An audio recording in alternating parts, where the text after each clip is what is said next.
Hacking was already a bad idea. Stealing the source code of a multi-billion-dollar game and hacking it was even worse. Helant just chose to be optimistic. Worst case, he goes to jail. Best case, he gets isekai'd. Turns out it was the best case. When YGGDRASIL shuts down, Helant doesn't log out. He crosses into the new world together with Momonga, Nazarick, and every NPC carrying a fully hacked character build. Maxed races, broken classes. Faith is the power that turns belief into raw strength. Hello everyone, Omni-sensei here with What If I Was Reborn in Overlord as Supreme Lord, Part 1. If you enjoy this content, please smash the like button. If you haven't already, please subscribe to the channel. Don't forget to check out the original story linked in the description. I hope you enjoy listening to it.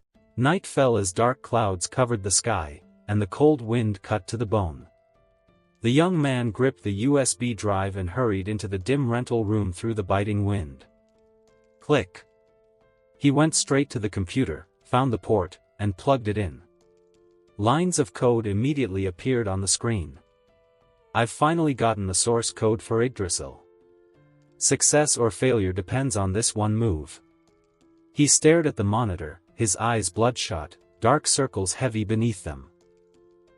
His fingers flew across the keyboard, rapidly modifying the code.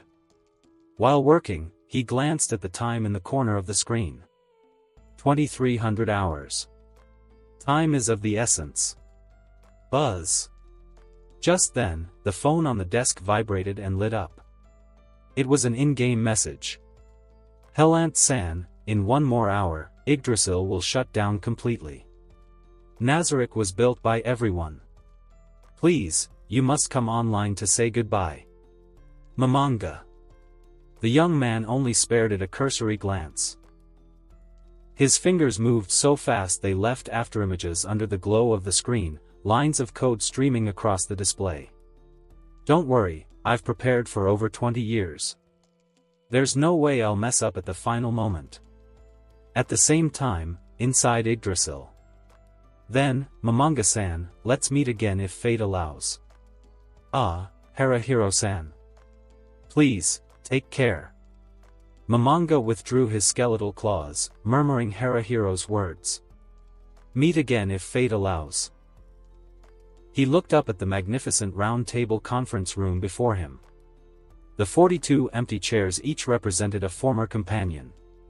A heavy feeling pressed against Momonga's chest, as if a massive boulder were weighing him down, growing heavier with every breath.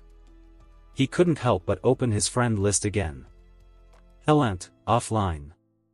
Momonga, I've been a bit busy lately, but don't worry. I'll definitely be online when YGGDRASIL shuts down. Helant. This was a message his best friend had sent more than 10 days ago, and he had read it countless times since then. In the final moments of the game, had Helant-san still failed to make it? The first time he met Helant-san was back in Nazarick's predecessor, the Suicide 10. Back then, he and Takemi had saved him together when he was being hunted by human players. After that, Helant-san began his path as a logistics master. Whether it was alchemy or equipment forging, he was universally acknowledged as the best in the game. Most of the divine-class equipment owned by the guild members had come from his hands. Especially back then, by exploiting a bug, he created the first and only man-made world item, instantly establishing his status as the #1 in both alchemy and forging. Although Helant-san was outstanding, he got along well with everyone. Touch Me had once pursued him, Takemi and Albert regarded him as a close friend, and Tsukimi even considered him a kindred spirit. Phew. Momonga let out a long breath, easing the heaviness in his chest. If you hadn't refused to be guild master, how could it have ever been my turn? Momonga glanced at the status of the message he had sent. Unread. He slowly stood and walked over to the guild weapon, the Staff of Ain Zulgaun. This weapon carried with it a chapter of the guild members' shared history. Someone had been dumped by their girlfriend because of it. Someone had been fired from their company because of it. Someone had eaten only 1 meal a day for an entire month because of it. Yet everyone had been happy back then. Albert and Touch Me often bickered and argued, while Tabula and Helant discussed equipment designs. Momonga picked up the guild weapon, cast one last nostalgic glance at the round table conference room, and turned to leave. Creak. Outside the door, Momonga saw Touch Me If You Can's creation, Seabass, along with the battle maids of the Pleiades. Follow me. Momonga did not linger. He wanted to reach the throne room as quickly as possible. There, he would welcome the end of Nazarick, which carried years of memories. The time reached 23:30. Only half an hour remained until the server shut down. Helant-san. The name box representing Helant was still gray. Buzz. The doors to the throne room were pushed open. The hall was cold and dim, with banners hanging from the ceiling and guardian statues standing along the red carpet that led straight to the throne on the high platform. Momonga stepped onto the red carpet and walked forward, one step at a time. Dressed in a pure white gown, the beautiful and dignified succubus Albedo stood waiting at the foot of the throne with a gentle smile. Even knowing she was just an NPC, a fabricated being, Momonga was still stunned by her beauty. If she were alive, Helant-san would really be in for some good fortune. Momonga chuckled and used the guild weapon to open Albedo's settings page. The final line in the dense block of text was unmistakable. In love with Helant. Helant-san, this is Tsukimi-san's reward for your pure succubus contrast theory. When Albedo was being created, Tsukimi, avatar named Tabula Smaragdina, originally wanted to set her as a bitch, but Helant-san came up with a shocking argument. Instead of that, wouldn't it have more gap-mo if a creature like a succubus were loyal to love? The setting, in love with Helant, was Momonga's suggestion. He had originally wanted to use it to tease his friend together with Tsukimi-san. But in the end, Tsukimi-san quit the game, and now even Helant-san had not stayed until the very end. Momonga's mood inevitably grew somber again. The time reached 23:55. Only 5 minutes remained until the server shut down. Watching the time tick away, Momonga could not help but sigh. Helant-san, you broke your word. I think I didn't. A gentle voice rang out. Momonga looked up abruptly. Dressed in pure white mage robes, the exquisitely modeled and handsome Helant tilted his head, his tone carrying a hint of teasing. If I hadn't come, would Guildmaster Momonga have started crying? Momonga did not mind Helant's teasing. His voice was hurried, unable to hide his smile, and even rose in pitch. I thought you wouldn't log in. This is great. We can still say goodbye to Nazarick together. Helant did not argue out loud but quietly added in his heart. It's not just saying goodbye to the ordinary and painful life of the past. It's welcoming a new life. He glanced at the time. 23:59. Only the final minute remained. Thump. Thump thump. Thump thump thump. Helant felt his heart beating faster and faster, almost leaping out of his chest. His body, lying inside the gaming pod, trembled uncontrollably. Over 20 years of effort, with almost all his savings and energy poured into YGGDRASIL. There was no way back anymore. Success or failure depended on this one move. The countdown began. 10, 9, 8. 3, 2, 1. Helant closed his eyes. Time hit 0. A surge of pleasure rose from the depths of his soul, spreading through his limbs and bones as endless vitality flooded his body. Helant clearly felt his soul merging perfectly with his current form. Like a newborn baby, he drew in a deep breath. For the first time, cool air filled his lungs. Helant opened his azure eyes, and his holy, handsome face curved into a smile for the first time. "You. Helant, congratulations on your rebirth," he muttered, congratulating himself with a grin. Helant was delighted. Just as he was about to turn back to look at Momonga, a pure white figure dove straight into his arms. The force of the impact made Helant stagger back several steps, while the white figure clung to him tightly like an octopus. A rich, delicate fragrance drifted into his nose, and his arms were filled with an incredible softness and warmth. "Lord Helant, please, don't abandon me, okay?" Albedo lifted her head, her golden eyes brimming with tears as she sobbed. She had heard everything just now. Lord Momonga said he was going to bid farewell to Nazarick together with Lord Helant. Just like the supreme being who created her, Tabula Smaragdina, or rather, Tsukuyomi, who had told them his real name before logging off for the last time. Her nose stung, and she could not stop crying. Her hands gripped Helant's chest even tighter. It was as if she wanted to use this to forcibly keep him there. Below the throne, Seabass and the Pleiades exchanged a brief glance between Helant and Momonga, then hurriedly dropped to their knees.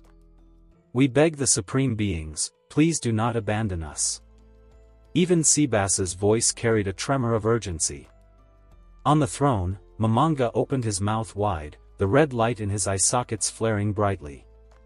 "That one who just rushed over was Albedo, right? She can move?" "No. How can Helant-san's modeling be so vivid too?" And the NPCs below actually knelt. He clenched his skeletal claws, feeling the flow of the air. But, such a realistic sensation. This is definitely not something Yggdrasil could achieve. While he was still dazed, a green light flared over him, and a cool feeling instantly cleared his thoughts. Transmigration, then. Momonga now looked at his best friend's helpless state with great interest. Albedo? When Helant clearly saw the beauty's face in his arms, he was momentarily stunned. That's not right. Did this old fellow, Momonga, change the settings? He turned to look at Momonga, who was constantly flashing with green light. Message. Momonga, what's going on? Did you mess with Albedo's settings? Helant-san, this is Tsukuyomi-san's gift. You were the one who proposed the pure succubus gap-mo theory, after all. Momonga's body twitched uncontrollably. Helant-san, being entangled by a beauty must feel great, right? You had the same reaction when Touch Me tangled you back then, haha. My lord, don't abandon me. A warm wetness spread across Helant's chest. Albedo, don't cry. I'm not leaving. He naturally wrapped one arm around Albedo's slender waist and placed the other on her head. Really? Albedo looked up, carefully searching Helant's expression. She was truly afraid. Her creator, Lord Tsukuyomi, had already left. If her beloved Lord Helant left as well, she did not know how she could go on living. Really? Helant gently embraced Albedo. Her softness, warmth, and fragrance struck his newly awakened senses all at once. Feeling a rush of blood surge through him, Helant hurriedly pushed Albedo away. In the private message channel. Momonga, think of something for me. His best friend's desperate call made Momonga's mind buzz. He quickly gathered his thoughts and spoke to Seabass and the Pleiades kneeling below the throne. Seabass, go investigate whether the external environment of the great underground tomb of Nazarick has changed. Pleiades, go on alert on the 9th floor of the great tomb and see if anyone has intruded. Yes. Seabass and the Pleiades fixed their gazes on Helant and Momonga for a moment. Then they stood up, left the room, and went to carry out their tasks. Suppressing the surging blood in his body, Helant gently pushed Albedo's delicate form away. Albedo, it seems some changes have occurred in Nazarick. Can you go and gather the other guardians on the 6th floor? You're really not leaving? Albedo greedily inhaled Helant's scent, listening to the steady beat of his heart. How wonderful it would be if every day in the future could be like this. If only this moment could last forever. Go and execute your task immediately. Helant's tone suddenly turned cold and firm as he deliberately put on a stern expression. Damn it, she's a succubus. If she doesn't get away from me soon, I won't be able to hold back. Yes. Albedo reluctantly stepped back, bowed to Helant, and then turned to leave. Watching her figure disappear, Helant could not help but let out a sigh of relief. Before I get used to this body, it's better to minimize contact as much as possible. Helant-san, we've transmigrated, Momonga said seriously after Helant recovered from his embarrassment. For something like transmigration to happen to both of us, it's truly unbelievable. By the way, Helant-san, how do you feel now? Momonga continued. Helant pressed his lips together. His silver-white hair stirred without any wind, and a brilliant light flashed in his deep blue eyes. A layer of pure white holy radiance suddenly spread from his body, enveloping him like mist. By the way, Momonga, let me show you the cheats I enabled. Cheats? What did he mean? Momonga sat on the throne, staring at his friend, who now looked like a glowing light bulb. First, Sanctuary Demon God. Whoosh! The holy light around Helant intensified. A pair of demon horns emerged from his head, and his originally sacred appearance was tinged with an eerie aura. Oh my! Helant-san now belongs to the highest tier race of sanctuary demons. Momonga watched in silence. Helant chuckled. Momonga, don't let your jaw drop. World Champion. World Calamity. Helant's aura surged violently. His figure was forcibly stretched to 3 meters tall, and the power of calamity flickered around his body. The special classes of Takemi-san and Ulbert-san. Wasn't Helant-san's special class supposed to be World Alchemist? How did he suddenly gain 2 more? Momonga, I hacked into the YGGDRASIL servers today and changed some data, Helant said with a bright smile. Because time was limited, he only gave himself 4 ultimate special races, including Sanctuary Demon God, and 5 special classes, including World Champion and World Calamity. If the code for world-class items had not been so extremely complex, he would definitely have given himself hundreds or even thousands of them. It's a good thing we transmigrated. Otherwise, your hacking into the YGGDRASIL servers would probably have landed you in prison for over 30 years. This guy Helant probably just wanted to have some fun before the servers shut down. Luckily, we transmigrated. Otherwise, I would have had to visit him in prison. Alright, Momonga, it's time to meet the NPCs. Helant shrank his body back to its original height of 1.9 meters and stretched his limbs. Momonga nodded in agreement. Since Albedo, Seabass, and the others had gained self-awareness, the rest of the NPCs would be the same. Momonga looked at Helant, feeling a little more at ease. Yeah. Let's go meet those NPCs. I wonder what they think of Helant-san and me. The great underground tomb of Nazarick. On the 6th floor, the night sky was dotted with stars, and the Colosseum was brightly lit. Mare, perk up. You're about to meet Father. Aura, dressed in a small white suit, straightened her younger brother Mare's collar and smoothed the wrinkles in his clothes. Mare tugged at the hem of his short skirt a few times, clutching his staff as he spoke timidly. Sister, do you think Father will really accept us, like Lady Bukabukagama said he would? As soon as he finished speaking, tears began to stream uncontrollably from his heterochromatic blue and green eyes. What Lady Bukabukagama said must be right. Aura raised a finger and tapped her useless little brother on the head. She recalled Lady Bukabukagama's words. If you want to capture Helant-san's heart, you have to use children. He's famously soft-hearted. That was all well and good, but Lord Helant was also one of the supreme beings. What if he did not accept them? Sister.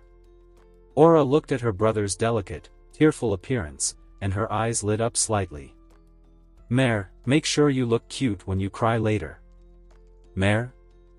Momonga, the 6th floor belongs to Aura and Mare, right? Inside the passage of the Colosseum, Helant chatted with Momonga as they walked toward the exit. Yeah, they're Bukabukagama-chan's NPCs.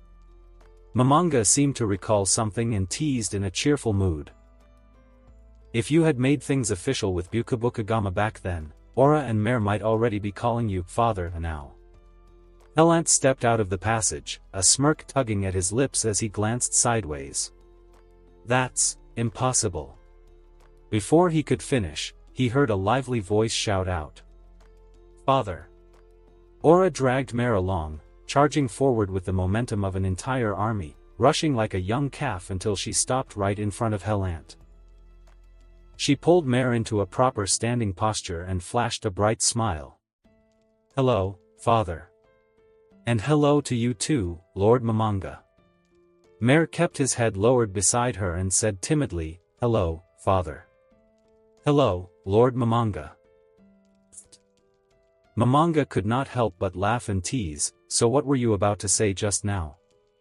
Helant looked down at the two little ones who did not even reach his waist, feeling a little helpless. He crouched down and gently stroked Aura's and Mare's heads with his large, warm hands. What's this about calling me father? The warmth of Helant's touch made the two children feel deeply attached, and they instinctively leaned closer to him. Aura reacted quickly, though her voice lacked some of its usual confidence. Lady Bukabukagama told us that Lord Helant is our father. What should I do? Will Lord Helant accept us? I've already lost Lady Bukabukagama. I can't lose father too. Father. Mare bit his lip, his nose stinging. Tears poured out like a burst dam. Does father not want us anymore? Wah. No. Hey, don't cry. Helant hurriedly took out a tissue and wiped Mare's tears. Why is this little ancestor crying? Bukabukagama, look what you've done. At this moment, Helant's resentment toward Bukabukagama reached a new level. To put it simply, it felt like an irresponsible wife had abandoned two poor children and flown far away. Alright, I won't abandon you. You and Aura are both lovely children, and I like you very much. Mare stopped crying instantly. Together with Aura, he looked up at Helant with a flushed face. Father said we're cute. Helant gave a helpless smile, picked up the two children, and said to Momonga, as my good brother, aren't you going to give the kids a meeting gift? Huh? Momonga had been enjoying the scene and was caught off guard by Helant's sudden question. He stood there in a daze for a moment. Seeing two pairs of blue and green heterochromatic eyes staring at him so pitifully, he thought for a bit. Candied Haws, a New Year's special edition recovery item. They're very precious.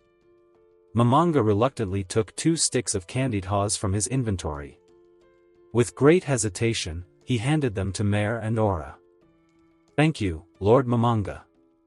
Mare and Aura took the bright red Candied Haws and began eating them bite by bite. Aura even held a Candied Haw up to Helant's lips. Father, have one. Alright, I'll eat it. Helant bit into a Candied Haw, and the sweet and sour glaze and fruit burst in his mouth. Afterward, Helant sent a private message through the friend channel. Momonga, you're really something. You only gave them 2 sticks of Candied Haws. What do you mean, only 2 sticks? I only have 12 of these Candied Haw recovery items in total. They're very rare.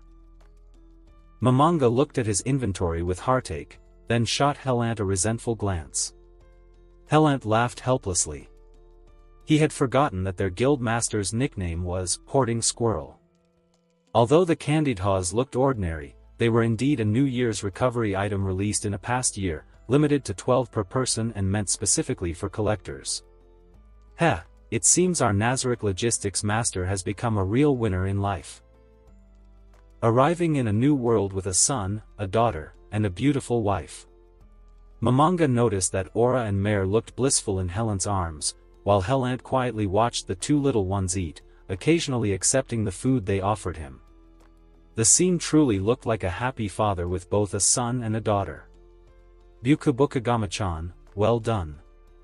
At that same moment. I told you that you were just a wet behind-the-ears brat, Aura. To think you would lack the etiquette to eat while clinging to a supreme being's arms, Orinsu. A portal opened, and a petite Gothic Lolita with a generous chest stepped out, walking gracefully while holding a parasol. Lord Momonga, Lord Helant, good day to you, Arinsu. Hello, Shaltir. Momonga recognized her as his friend Peroroncino's NPC. Helant nodded in acknowledgement. Aura bit off the last candied haw, and her expression changed, losing its earlier cuteness. Let me guess, Shaltir. You used a portal to get here because you padded your chest too much today and were afraid the padding would fall out if you walked too far. Shaltir's face stiffened, and she bared her small fangs as she glared at Aura. Aura jumped down from Helant's arms and deliberately leaned her head towards Shaltir's chest. You fake chest. Shaltir's pupils trembled, her chest heaving with anger. You flat chest have no right to talk to me like that. Aura smirked. I'm only 76. I haven't even started developing yet. Damn you, you wet behind the ears brat. Fake chest. Mare looked up at Helant and felt it was not right to keep clinging to his father's arms. He jumped down and watched the two of them argue, looking completely at a loss. Momonga nudged Helant with his shoulder and smiled. Remember how Peroroncino and Bukabukagama used to argue like this too? Helant nodded and pricked up his ears to listen. The two little ones arguing like this was actually quite cute. Enough. You are being far too impudent in front of two supreme beings. Cocytus spoke gravely, waves of cold rolling off his ice-blue carapace as he surveyed the two bickering floor guardians. Clang. He struck the ground with the flat of his massive frozen axe. The impact reverberated through the stone floor of the 6th floor's Colosseum, and the temperature plummeted in an instant. Hoarfrost spider-webbed outward beneath Aura's and Shaltir's feet, the sudden chill biting even through their supernatural resilience. The sharp cold snapped the pair back to their senses like a slap to the face. Not good. Losing composure in front of father, in front of the supreme beings. Aura's pointed ears drooped slightly. She lowered her head, sneaking a sideways glance at Lord Helant. Only when she caught the faint, amused curve of his lips did the tension in her small shoulders finally ease. Thank goodness. Father isn't angry. A large, warm hand descended, ruffling her golden hair with familiar affection. Aura, being mischievous again? Big brother Herex. Aura's face lit up instantly. She looked up in delight at the newcomer. A 3-meter-tall figure cloaked in dark scales crouched beside her, his draconic features softened by a gentle smile. Herex straightened to his full imposing height and, together with Cocytus, executed a deep, respectful bow toward Momonga and Helant. We greet the two supreme beings. Momonga waved a skeletal hand for them to rise, then leaned slightly toward Helant and whispered, Your NPC didn't look like this before. He studied Herex carefully. The last time Momonga had seen him, back when the guild was still active. Herex had worn heavy plate armor and, while distinctly draconic, had possessed far fewer scales. Now the man was practically covered head to toe in gleaming obsidian plating that looked as natural as skin. Helant stepped forward without answering Momonga directly. His expression was a mix of pride and mild apology as he addressed his creation. How's your body holding up? Any anomalies? Herex bent low so his creator could meet his glowing crimson eyes. Thanks to Father's power, my overall strength has roughly tripled. However, my old equipment no longer fits. He glanced down at himself with faint embarrassment. The heavy cloak he'd hastily thrown on barely concealed the dramatic changes. When Albedo had informed him that Father had summoned all guardians, he'd had no time to commission new armor. He cast an admiring, almost envious glance at Cocytus. Cocytus walks around bare. His carapace is his armor. How does he remain so calm about it? My oversight, Helant murmured, rubbing the back of his neck. While I was editing your data to bring you fully online in this world, I may have slapped a hidden boss template onto you. Your racial line shifted from dragonkin to true demonic dragon. Momonga's eyes flared with a brief green light as his emotional suppression passive kicked in. Demonic dragon, boss template. In Yggdrasil, any creature designated as a boss far surpassed the power ceiling of level 100 players.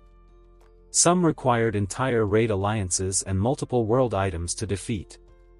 The demonic dragon in particular had been a notorious roaming growth-type world enemy, one whose core ability, Dragon Soul Devour, allowed it to grow exponentially stronger by consuming other dragons. It had taken 13 world-class items and a full 100 max-level players just to bring it down once. Momonga glanced sideways at Helant, reassessing the towering figure. With Helant's modifications, this NPC could very well grow to rival even Rubido, Nazarick's strongest trump card. Apologies for keeping the supreme beings waiting. A smooth, cultured voice cut through the momentary silence. Demiurge strode forward, his lean, fox-like face framed by slick-back dark hair and round glasses. His tailored orange pinstripe suit was impeccable as always. He offered a graceful bow before straightening.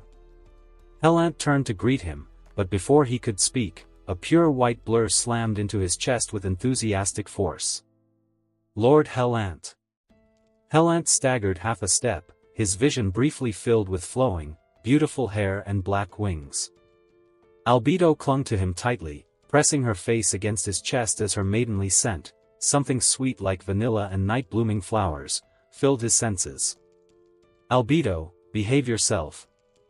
Let go. He looked down at the succubus rubbing happily against him and gave a wry, helpless smile.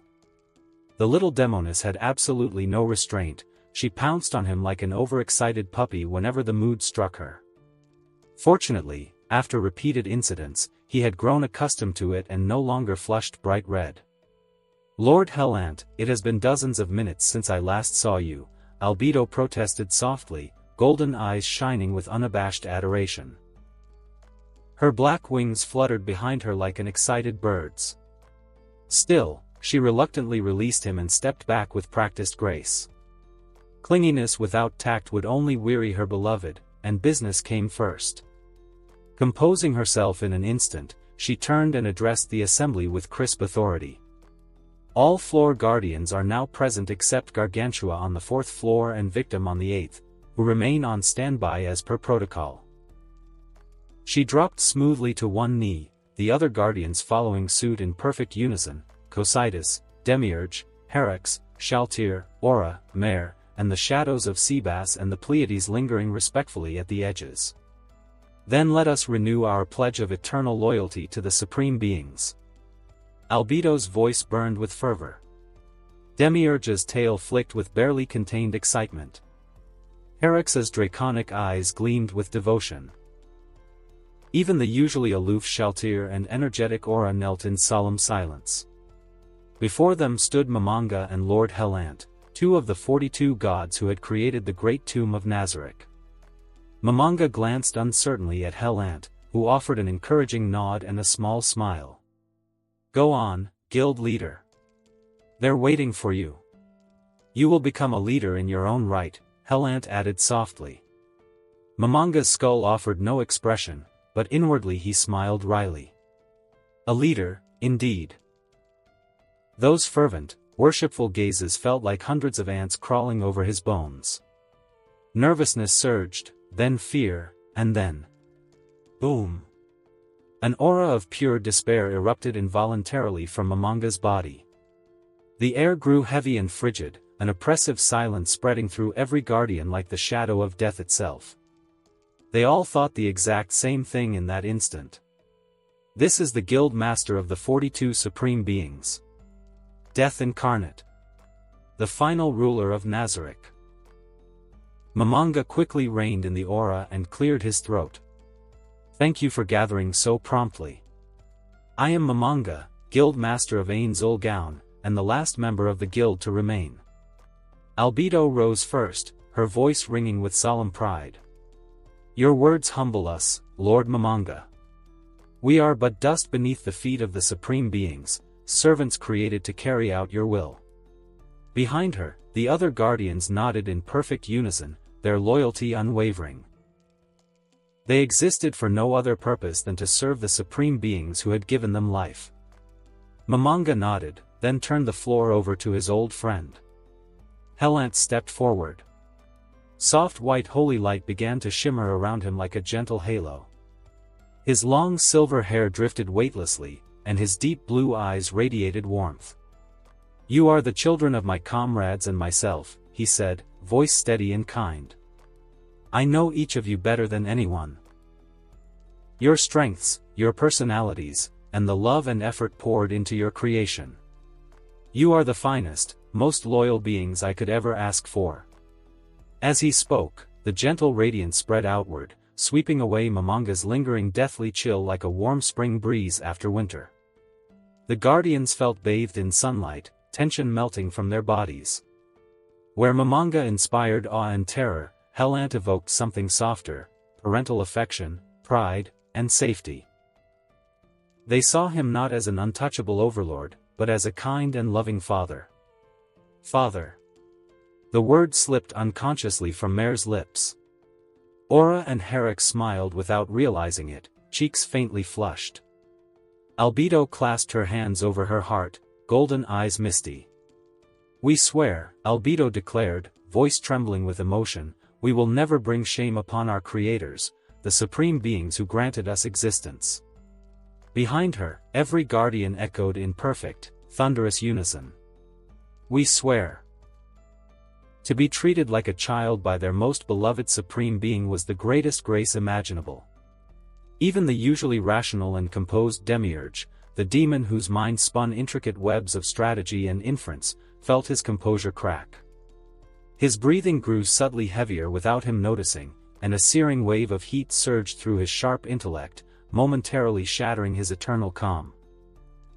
Looking at the undisguised affection shining in Lord Helant's deep blue eyes, Demiurge understood it clearly in his heart. Lord Helant truly believed in them, trusted them, cherished them, not merely as tools or creations, but as cherished children. "How lucky you are, Herrix," Demiurge murmured under his breath, casting an envious sidelong glance at the towering demonic dragon standing beside him. Herrix, bathed in the warmth of his father's gaze, stood tall and proud, his scaled chest swelling with quiet joy. If only Lord Ulberdalan Odal, his own creator, were here to witness this moment, to offer even a fraction of such open affection. "Very well," Helant said gently, his voice carrying the soothing timbre of a proud parent. He turned toward Sebastian, who had been waiting respectfully at the edge of the gathering with the Pleiades arrayed neatly behind him. "Some changes have occurred in the great tomb of Nazarick. Sebas, your report." The impeccably dressed butler stepped forward with measured grace, bowing deeply before both supreme beings. "Lord Helant, Lord Momonga," Sebas began in his calm, dignified tone. "As per your earlier instructions, I have conducted a preliminary reconnaissance of the surface. The environment surrounding the great tomb has transformed dramatically. What was once the desolate swamps of the Helheim has become vast, rolling grassland beneath an unfamiliar sky. However, no man-made structures, roads, or signs of intelligent life have been detected within a 1-kilometer radius of our position." Momonga nodded thoughtfully, his crimson eyes glowing faintly behind the visor of his elaborate robes. "Then, Mare," he said, turning to the shy dark elf boy still clutching his staff, "I'll trouble you to conceal the surroundings. Use your magic to raise a suitable forest barrier and camouflage the tomb's outer walls. We must remain hidden until we understand this new world." "Why yes, Lord Momonga," Mare stammered, bowing quickly, his cheeks still faintly pink from his father's earlier warmth. While Momonga continued issuing precise instructions, tasking Aura with scouting the immediate perimeter alongside her magical beasts and directing Cocytus to reinforce the outer defenses, Helant's attention drifted briefly to Demiurge. The demon stood with perfect posture, yet his tail flicked ever so slightly, and his gloved fingers twitched at his sides. The envy in his crimson eyes when he looked at Herrix was unmistakable. Is he jealous of Herrix? Helant thought, with quiet amusement. No matter how formidable or cunning these NPCs were, floor guardians designed to command legions and conquer worlds, they remained, at their core, like children yearning for the approval and love of their parents. The 41 absent supreme beings had left deep imprints on their settings, and those emotional needs lingered even now. It seemed he would need to offer them all a little more individual attention later. A pat on the shoulder for Demiurge, perhaps, or a few kind words to ease that hidden longing. Cough. Momonga cleared his throat, more out of habit than necessity, and the assembled guardians instantly snapped to perfect attention. Everyone, he continued, his deep voice echoing slightly in the vast Colosseum, how do you view Helant and me? Your honest thoughts are important. We may be your creators, but this is a new world, and we must move forward together. The loyalty displayed thus far was absolute, beyond any doubt. Yet each NPC had been crafted by different guild members, infused with unique personalities, backstories, and biases. Understanding their individual perspectives would help guide Nazarick's future. Let us start with Shaltir.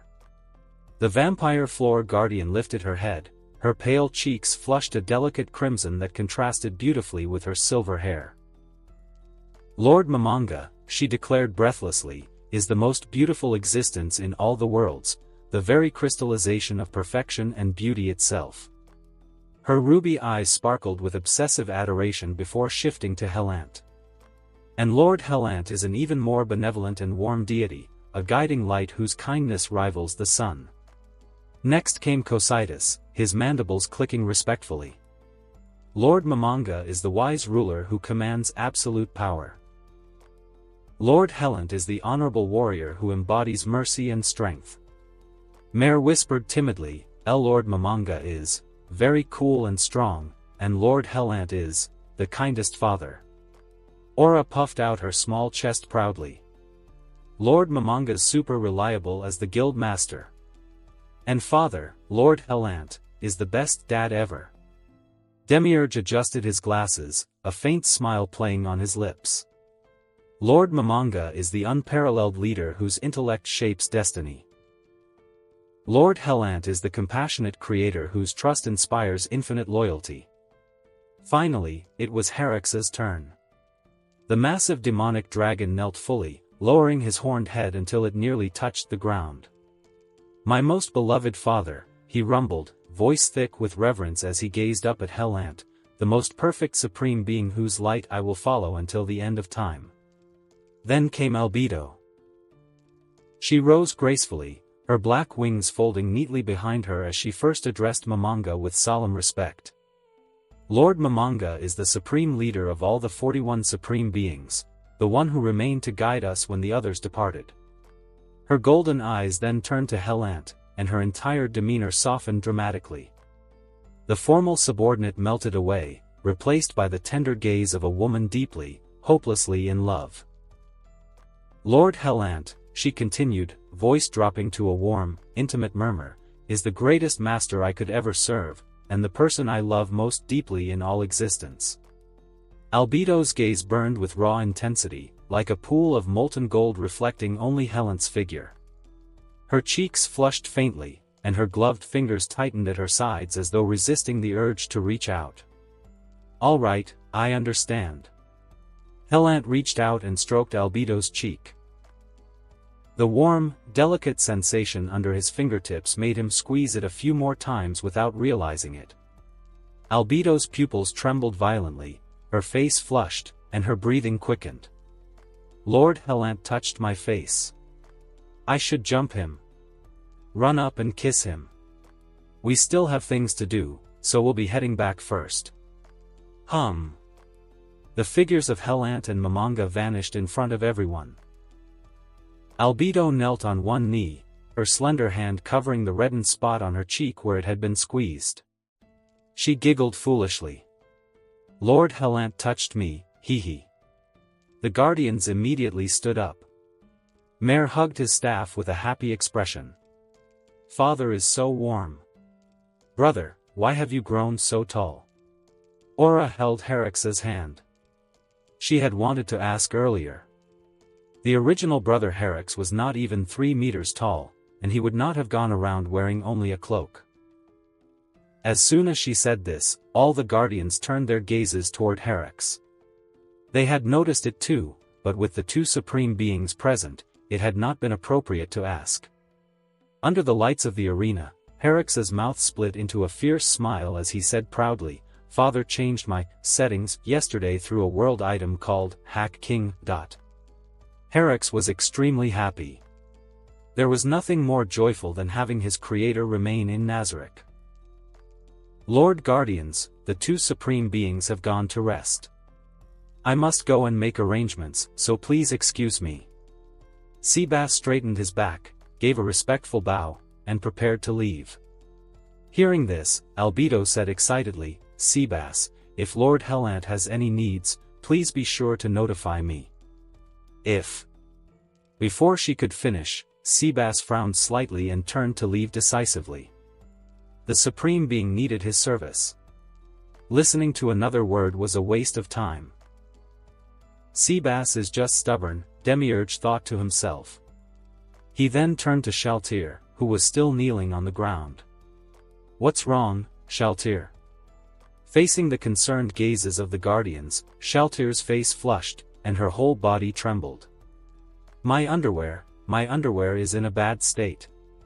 First being struck hard by Lord Momonga's death aura, and then soothed by Lord Helant's holy light. It's wonderful." The moment she heard Helant's name, Albedo became like a lioness whose territory had been invaded. She ground her teeth. "You bitch. Lord Helant is the person I love dearly. I will never allow a leech like you to harbor even the slightest thought about him." Albedo's aura erupted at once. Shaltir refused to back down. "Ha! You think you can monopolize Lord Helant? You big-mouthed gorilla." Demiurge pushed up his glasses. "Well then, Aura, let's leave women's matters to the women." "No, I don't want to." Aura hid behind Herix and giggled. "I'm going back to prepare a storybook and have Father tell me a story." Demiurge was stunned. "Tell a story?" Aura reminisced happily. "Lady Buku used to use all sorts of voices to tell stories to Mare and me. She even said that if possible, she wanted Father to join in."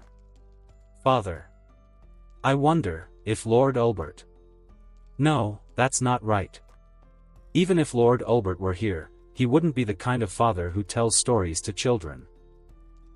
"Then, I shall take my leave first." Herix was still not quite used to his new body. Sensorially, he felt as if he were running around naked. As he walked, he glanced at Cocytus. To be completely naked at all times without changing your expression or losing your composure, you're really something, Cocytus. "Then I'm leaving too. Lord Momonga assigned me a task." Mare ran off. With Mare and Herix gone, Cocytus and Aura also departed. Watching Albedo and Shaltir still arguing in the distance, Demiurge sighed. "I originally wanted to discuss the matter of the Supreme Being's offspring. It seems I'll have to find another opportunity to talk about it next time." Speaking of offspring, Lord Helant's figure appeared in his mind again. Gentle, powerful, and kind. Most importantly, he was Ulbert's best friend. "If I also..." Demiurge shook his head vigorously, throwing those stray thoughts out of his mind. "Let's go see how the defenses of the 3 demon generals are doing." At the first floor exit of the great tomb of Nazarick, the massive stone doors stood slightly ajar, letting in a faint breeze from the unknown world beyond. "Helant-san, are you sure you don't want a disguise?" Momonga asked helplessly, eyeing his radiant best friend. A soft halo of white gold light hovered around Helant's head, and faint motes of starlight drifted from his long silver hair. "If an NPC recognizes us, how are we supposed to sneak out?" "Way too flashy, Helant-san." They had agreed to slip out quietly, just the 2 of them, no fanfare. Yet here Helant stood in his full celestial-themed outfit, looking like a walking divine phenomenon. Momonga had only just managed to fool Narbril with a full equipment swap and layered illusion magic. The last thing he wanted was to bump into another NPC. They were far too enthusiastic and far too clingy. Helant-san, you're literally glowing like a light bulb. The NPCs will spot you from a kilometer away. Clad head to toe in heavy dark armor and a hooded cloak, Momonga edged a cautious step away from the luminous aura. Helant gave a carefree smile, utterly unconcerned. As if a disguise would stop them from recognizing you. He pointed casually at the open gate. Take 2 steps outside and I guarantee someone will know exactly who you are. Fine, Helant-san. Today I refuse to believe that nonsense. With that, Momonga strode confidently toward the exit, shoulders squared. I've swapped my equipment, layered on stealth magic, and even changed my aura signature. There's no way anyone will recognize me. This guy just doesn't want to ruin his perfect looks, so he made up that lousy excuse. Just as Momonga's foot crossed the threshold, a deep, rumbling voice rang out behind him. Lord Momonga? He stiffened mid-step and slowly turned. The 3 towering demonic generals, Rage, Jealousy, and Greed, stood frozen in the corridor, staring at him in open shock. What are you doing here? After a brief, stunned pause, all 3 dropped heavily to one knee in perfect unison. Momonga stood rooted to the spot. Helant was right. Lord Momonga, why are you here? Demiurge appeared in a swirl of shadow before the generals could speak further, bowing deeply with polished courtesy. Helant stepped forward, beaming at Momonga with an unmistakable I told you so grin. He and I felt like sneaking out for a look around. See? I told you so. Sneak out? The word sent alarm bells ringing in Demiurge's mind. In an instant, his brilliant intellect conjured the worst possible scenario, the supreme beings who had vanished one by one without a word. Surely these 2 were not planning to abandon them as well. Reason told him it was highly unlikely, yet the mere possibility twisted his heart. His voice trembled faintly as he bowed lower to Helant. Please allow this humble servant to accompany you. Without looking back, Helant walked on. Follow if you like. Momonga, now recovered from his embarrassment, leaned closer and whispered, we agreed it would be just the 2 of us. Having Demiurge along will spoil everything. Oh, Demiurge is clever. He won't spoil a thing. Outside the tomb, the vast grassland stretched endlessly under a breathtaking night sky. A river of starlight poured down from the heavens, forming a gleaming celestial stream that mirrored perfectly on the dew-kissed grass. The cool evening breeze carried the fresh scent of earth and wildflowers, pure, untouched nature. Helant narrowed his eyes, savoring the sensation with quiet wonder. How many years had it been since he last felt a breeze like this or saw stars this bright? Flight. Momonga activated a flying item and shot smoothly into the air. Behind Helant, light and darkness swirled together, condensing into a magnificent pair of wings woven from flowing Star River light, perfectly matching the Milky Way overhead. With a single graceful beat, he soared upward, starlight rippling across his feathers like liquid diamonds. It was breathtakingly beautiful.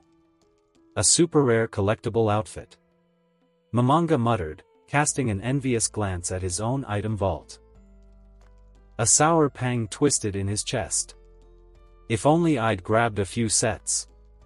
If only I'd collected some cosmetic costumes too instead of hoarding practical gear. Demiurge's sharp eyes locked onto the soaring figure of Lord Helant, his heart leaping into his throat. Lord Helant was flying too fast, far beyond what normal flight magic allowed. It would be impossible to keep up on foot. What if he decided to leave? We wouldn't be able to. Demiurge didn't dare finish the thought. In an instant, he shifted into his true frog demon form, leathery wings unfurling as he launched himself after them with desperate speed. High above, Helant wheeled through the sky several times, arms spread wide, drinking in the boundless freedom of open air. Momonga drifted beside him, gazing upward at the endless sea of stars. Blue Planet San would love this view. Yes, Helant agreed softly. He was always the one in the guild who loved natural scenery the most. The stars winked ceaselessly overhead, brighter and clearer than any night in Yggdrasil. This world is like a jewelry box, Helant murmured. So beautiful. It really is, Momonga replied quietly. So beautiful. Bathed in starlight, Helant felt utterly healed, a transcendent sense of freedom filling his soul. For a moment, the strangeness of being transported to this new world vanished entirely. This place truly accepted him. He raised a hand toward the sky, fingers closing as if grasping the stars themselves. This is where I belong. Far below, Demiurge's crimson pupils contracted sharply. Countless thoughts collided in his mind, weaving together into one crystal-clear conviction. The supreme beings intend to dominate the entire world. Both Lord Momonga and Lord Helant clearly cherished this world's beauty. Lord Helant even declared his belonging aloud, an unmistakable sign of ambition. I must inform the others at once, Demiurge whispered to himself, joy surging through him. Let us offer the whole world to the supreme beings. The weight of that glorious mission instantly erased his earlier fear of abandonment. We must prove ourselves useful to the supreme beings. Rumble. A faint tremor rippled through the earth below. Helant and Momonga exchanged a glance. It's Mare.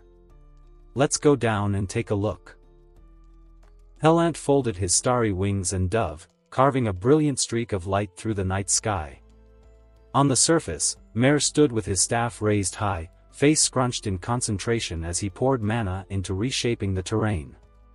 Thick forests rose around Nazarick's walls, earthen mounds formed natural barriers, and layers of illusion settled like mist, perfect camouflage. He scanned every detail nervously. I have to do this perfectly. Maybe then Papa will praise me. And Lord Momonga might give me more candied hawthorn skewers. The memory of his father's warm hug and the sweet sour treat made Mare wipe sweat from his brow and press on with renewed determination.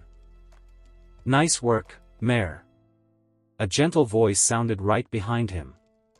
Helant blurred into view in a ghostly instant, his quadruple racial classes and speed-focused builds making the movement effortless, and scooped the boy up into his arms. Papa, I mean.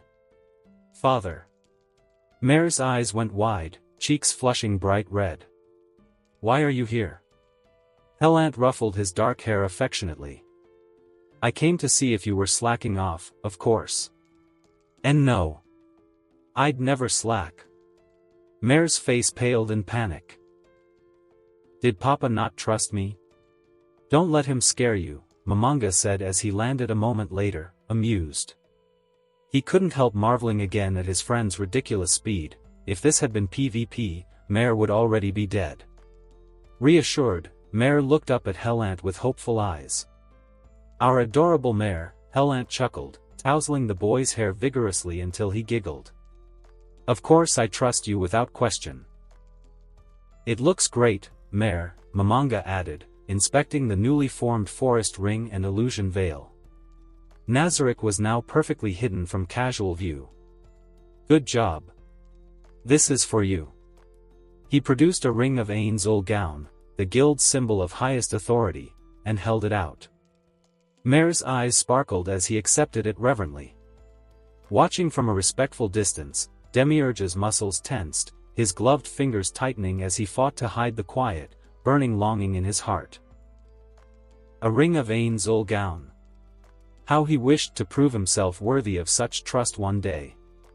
Demiurge studied the ring with meticulous care. The amethyst gem in the demon's vertical pupils now outshone every treasure in his eyes. After all, this was the ring of Ain's ul gown, the pinnacle of glory. Who but a supreme being had the right to wear it? Lord Momonga, Lord Helant. Albedo descended gracefully in the moonlight, her black wings folding neatly as a few loose plumes drifted from her waist like dark snowflakes. She glided straight to Helant's side, leaning in close with curious golden eyes. "Lord Helant, are you?" Her words cut off abruptly as her gaze landed on the ring of Ain's old gown still resting in Momonga's skeletal hand. Mare turned toward Helant, his heterochromatic blue and green eyes clouded with hesitant uncertainty, fingers fidgeting around the precious ring. Helant smiled warmly and nodded. "Take it, Mare. It's Momonga's recognition of your excellent work." Mare's face lit up with pure delight. He accepted the ring solemnly, slipping it onto his small finger as though it were the greatest treasure in the world. Recognition of work? Demiurge's sharp mind whirled. He glanced between Helant and Momonga in thrilled surprise. So simply completing a task for a supreme being could earn one this ultimate emblem of trust and glory. Albedo's wings fluttered with barely contained excitement, her voice turning honey-sweet and almost coquettish. "Then, Lord Helant, may I also?"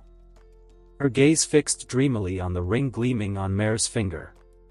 In her mind, the scene shifted. If that very ring were sliding onto her left ring finger, placed there gently by Lord Helant's own hand. Her golden eyes softened, brows curving tenderly, a faint blush blooming across her flawless cheeks. Damn it, she's adorable. What man could withstand this kind of attack? All right, Helant relented with an amused sigh. He produced another ring of Ain's old gown from his inventory. As guardian overseer, this will make coordination easier. But at its core, it's recognition of your tireless efforts. Don't slack off just because you have it now. Albedo pressed her crimson lips together to suppress a delighted squeal, then answered with solemn devotion. This servant will redouble her efforts for you, my lord.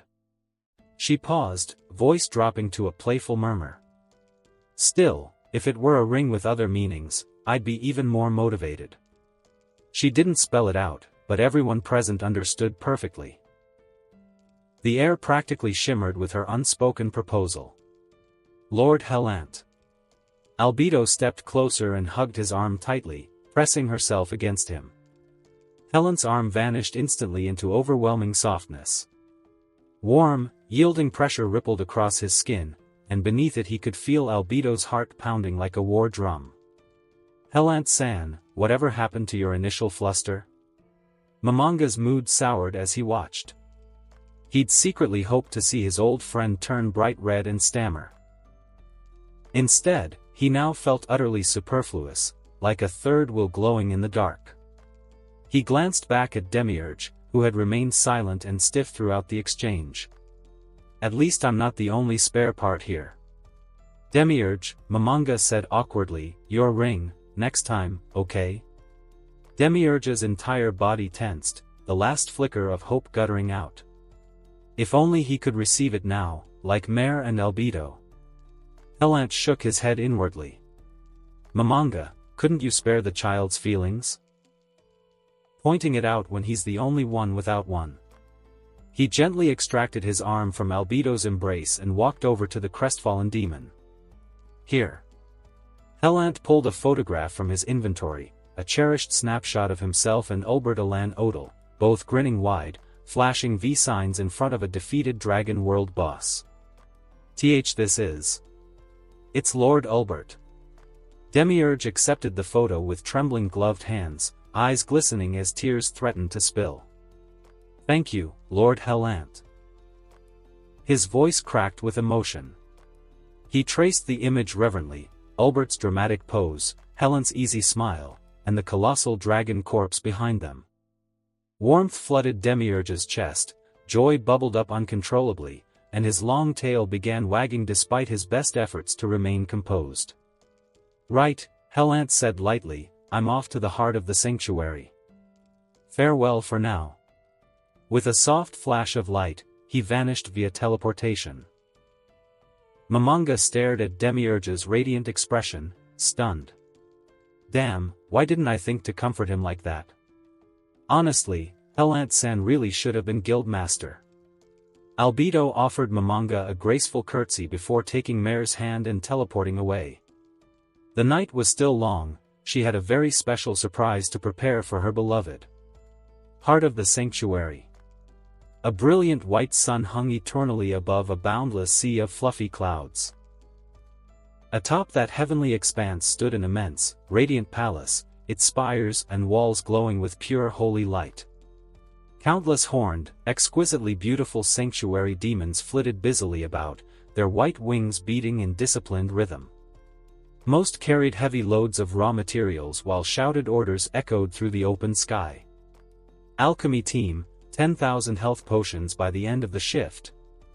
Materials team, speed it up. The alchemists are waiting. At the urgent commands, the demons flew faster than startled flies, diving frantically into the massive open-air factory complex. Above the main gate swung a large sign, Materials Production Plant. Inside, spontaneous assembly lines had formed, demons casting refinement spells in perfect sync, turning raw ores, herbs, and ingots into top-grade crafting materials. Finished batches were immediately ferried to the adjoining alchemy plant next door. Helant materialized between the two plants with a quiet flash of instantaneous transfer.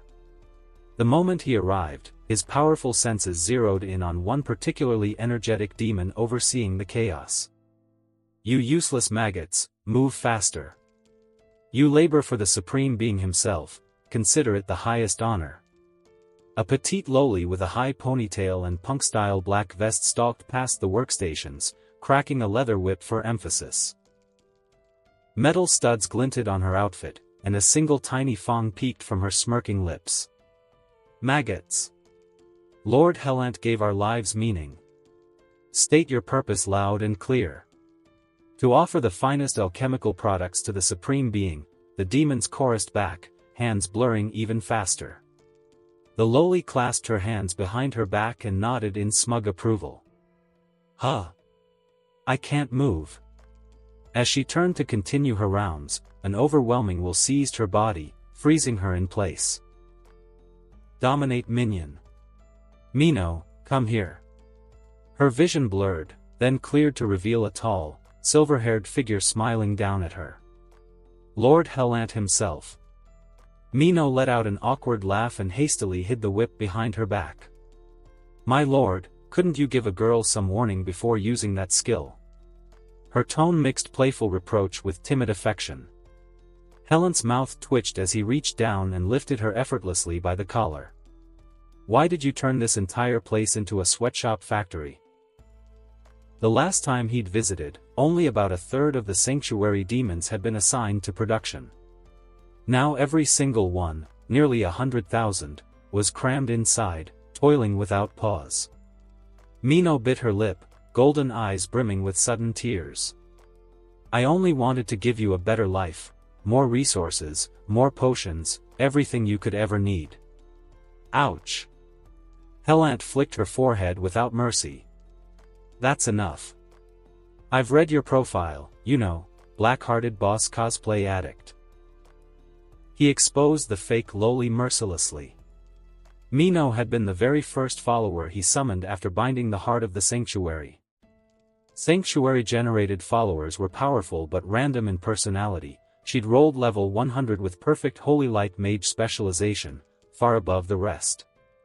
Her only flaw was her unique settings, a century-old fake loli obsessed with playing the role of a tyrannical sweatshop overseer, cracking whips, and spreading gossip. In short, a troublemaker who could sit right beside Shaltir at the chaotic loli's table. As the only other level 100 sanctuary demon, she'd naturally risen to second in command. Helant tapped her head lightly. 8-hour shifts from now on.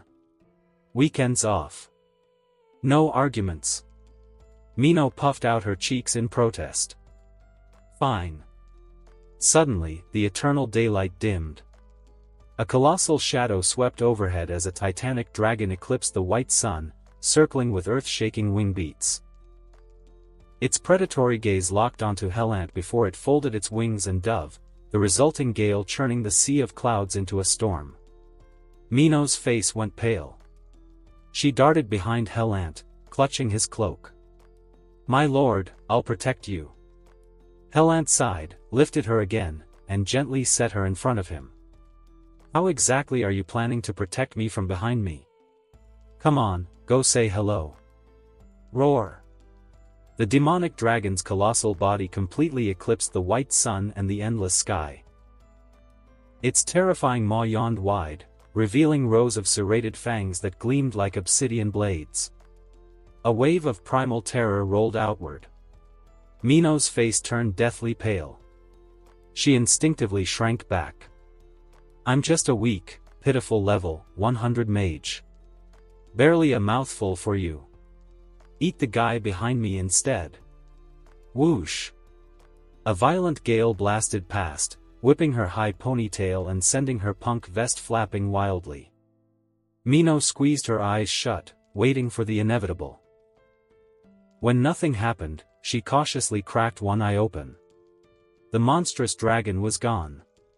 In its place stood a 3-meter-tall humanoid figure covered head to toe in gleaming obsidian scales, crimson eyes glowing softly.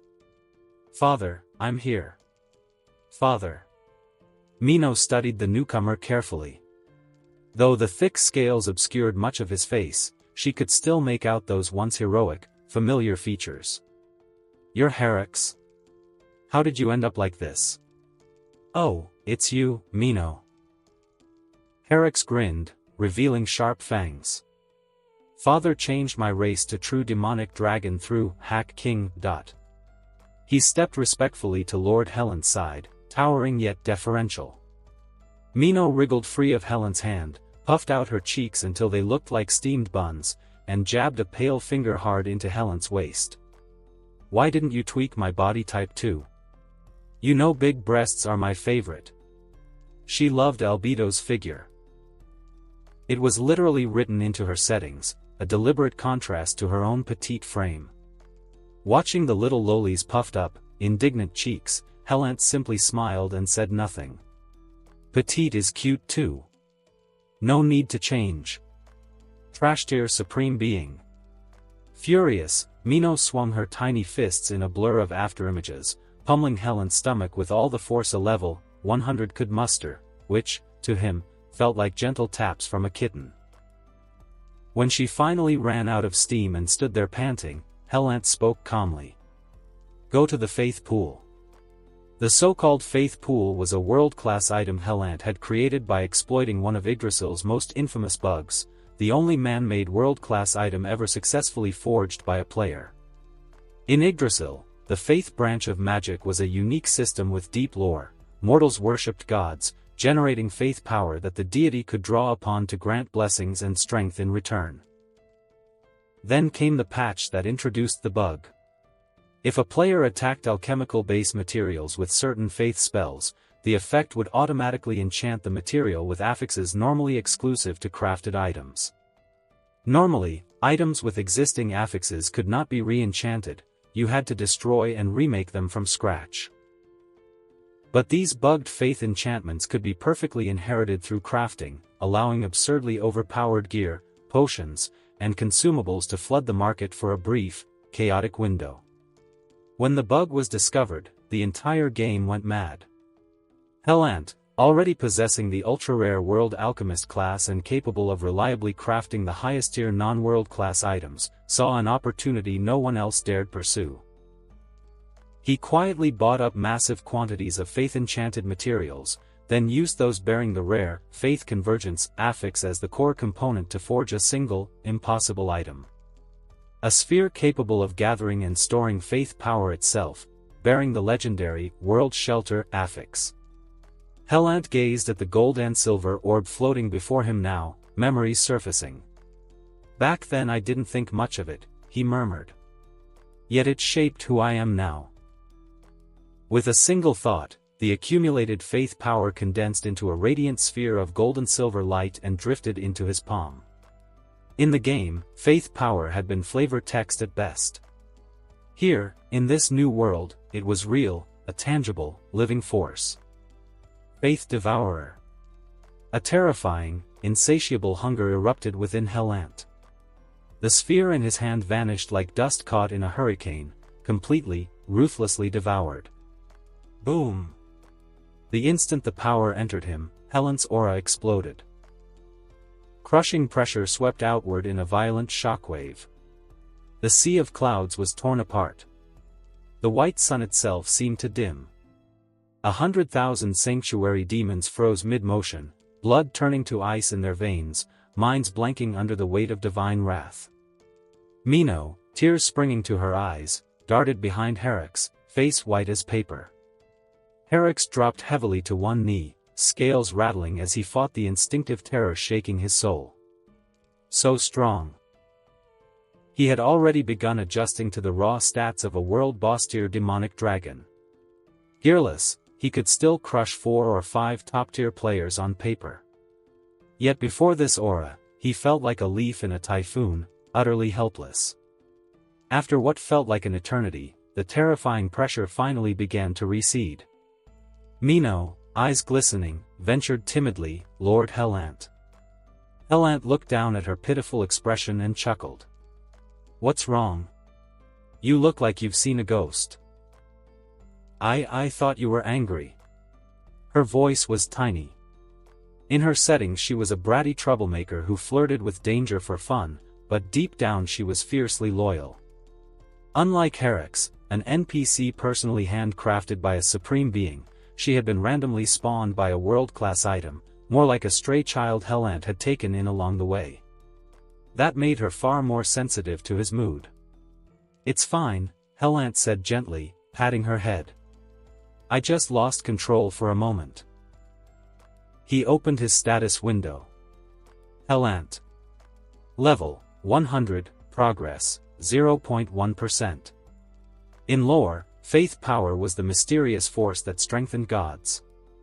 Faith Devourer countered the entire Faith branch perfectly, and carried one seemingly useless line. By absorbing Faith Power, one may break through existing limits. The Faith Power he had just consumed had accumulated in the pool during the old days, drawn from the friendships and bonds he had forged with guildmates and allies. Now, Helant watched countless nearly invisible golden threads slowly trickling into the Faith pool from the world beyond, and a slow smile spread across his face. As expected.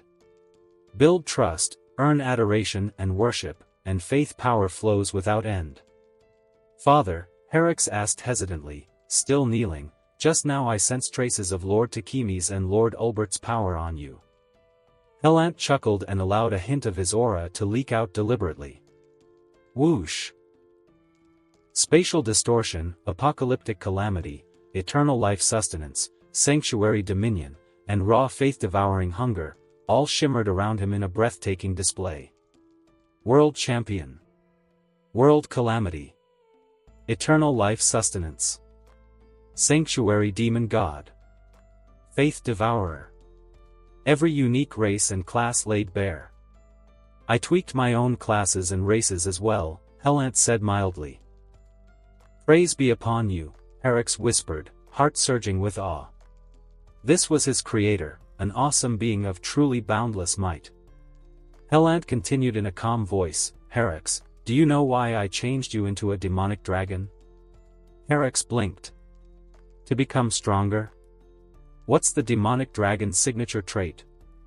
"Dragon soul devour," Herex answered instantly. "Devour dragons to gain permanent power." Realization dawned in his crimson eyes. "Father, is there a dragon-type enemy on the horizon?"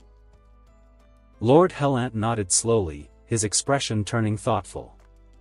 The reason players had been transported to this world could ultimately be traced back to the original overlords of this realm, the dragons. Dragons reigned supreme here. Every true dragon lord possessed strength comparable to a level 100 Yggdrasil player, and they wielded the enigmatic power of origin magic, a system entirely distinct from the tiered spellcasting of the game. Among them, the strongest was the Dragon Emperor. He was the root cause of everything. As the sovereign of dragonkind and the unchallenged apex predator of this world, the Dragon Emperor possessed the terrifying ability to peer into other realities.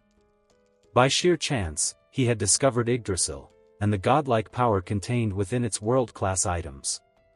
Driven by draconic greed for treasure and an insatiable thirst for greater power, he had cast origin magic and forcibly summoned those priceless artifacts, and their owners, into this world.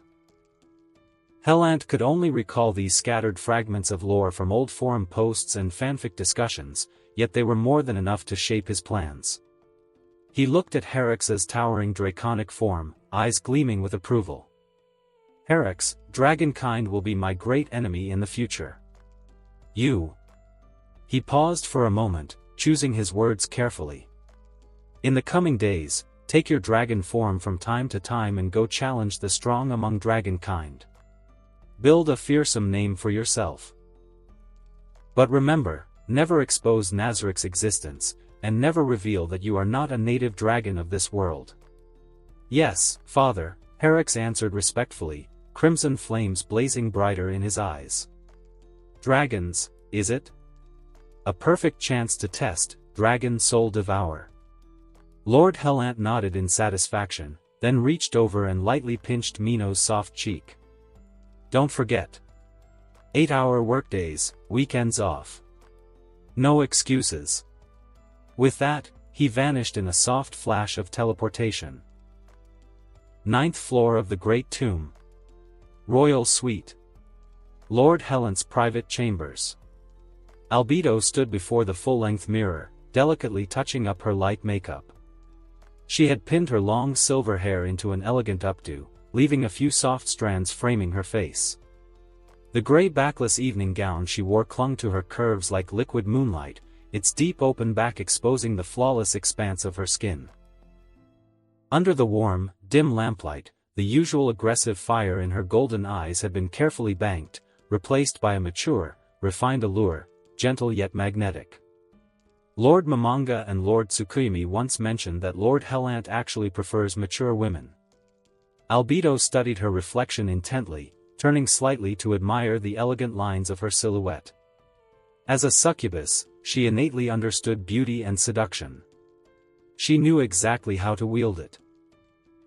Carefully, she slid delicate black horn sheaths over her demon horns, angling the pale, sharp tips forward. The change subtly disrupted the overall softness, adding a touch of dangerous elegance. Today I must show him my most perfect self, she whispered. But I cannot rush. Otherwise, I'll end up like Lady Bukabukagama. She recalled the old guild chatter Momonga and Tsukuyumi had shared in passing. How Bukabukagama's bold, aggressive pursuit had backfired precisely because it clashed with Lord Helant's true tastes. Albedo met her own gaze in the mirror and steeled herself. Learn from Lady Bukabukagama's mistake. Seize Lord Helant's heart for certain. Time to slide into home base. Lord Helant's vision blurred as the teleport completed. The light brightened briefly, then softened once more. A faint, familiar fragrance drifted through the room. Sweet vanilla mixed with night-blooming flowers. Albedo's scent. Welcome home, Lord Helant. You've worked hard. Albedo stood near the center of the room, hands folded gracefully over her lower abdomen. Her red lips curved into a gentle, welcoming smile, golden eyes shimmering like still spring water. She looked like a blooming poppy, beautiful, serene, and quietly intoxicating. Lord Helant drew a slow, deep breath, his gaze roaming freely over her transformed appearance. Albedo. You've changed. Before you were fiery. Now you feel soft as water. Albedo glided to his side with measured grace, the moisture in her eyes rippling like a lake with every slow blink. Albedo, you are beautiful. For a moment, words failed him. While he hesitated, Albedo's delicate hand pressed gently against his chest, guiding him back until he sat on the edge of the bed. Her pale fingers slid to his shoulders, kneading lightly. Lord Helant must be tired. Allow me to ease your fatigue. She settled sideways beside him. The carefully chosen fitted gown stretched taut across her form, accentuating every proud curve. In Lord Helant's eyes, there was suddenly only her, the full, soft warmth that invited touch. His heart pounded wildly. The way she looked right now matched his tastes perfectly. "Albedo," he said softly, voice low, "you don't need to call me Lord anymore." He lifted her smooth chin with gentle fingers. "Helant, whatever feels affectionate. Just make it yours." Perfect start. Albedo felt joy threaten to burst her chest. She fought down her succubus instincts, refusing to devour him in one impulsive moment. Then, "Hell," she murmured meekly, nestling against his chest and tilting her face upward. With such beauty in his arms, Lord Helant's senses were under the most delightful assault. "I never claimed to be a gentleman. How can I refuse?" Meat placed at my lips. Her red lips were captured in a deep, burning kiss. She responded eagerly, breaths mingling, cheeks flushing with heat. Just as their embrace threatened to deepen further. "Father, are you there?" Aura's bright, energetic voice rang out from beyond the door. Both of them froze, mutual frustration flashing in their eyes.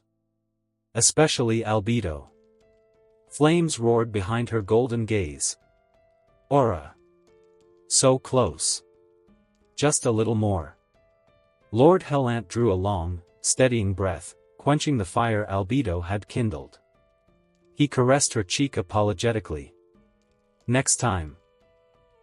Come in." Creak. The door opened. "Good evening, Father." Aura and Mare stood in the doorway, both in cozy pajamas, Mare clutching a colorful storybook to his chest. They beamed up at him with sparkling, hopeful eyes. "Father, could you tell us a bedtime story? Lady Bukabukagama used to tell us such fun tales." Faced with those innocent, expectant faces, Lord Helant found he could not refuse. "All right. A story it is." The moment Aura and Mare stepped inside, they noticed Albedo's expression, gloomy and stormy, with thunderclouds practically gathering over her head. Aura grinned cheerfully and took Lord Helant's hand without hesitation. "Albedo, you're here too." Mare offered a timid wave. "Are you here for the story as well, big sis Albedo?" Creak. Creak. Albedo ground her molars audibly, forcing a stiff, brittle smile onto her face. "Yes. I am here for the story." Mare sensed the danger in her tone, gave a polite, nervous smile, then hurried after his sister to climb onto the bed. On Lord Helant's spacious bed, the two little ones settled in, gazing up at him with pure adoration. Patiently, Helant opened the storybook and began to read in a warm, soothing voice. Albedo sat at the edge of the bed, biting her lower lip, frustration lodged like a stone in her throat. After a long moment, she gnashed her teeth in silence. "Lady Bukabukagama. You've done every wicked thing. Even telling the children bedtime stories, what a terrible habit." Hooch. Hooch. Anri's feet pounded against the dusty earth, each step sending jolts of agony through her exhausted limbs. The village of Carne, once a peaceful haven, now echoed with distant screams and the acrid stench of smoke from burning homes. Huff, huff.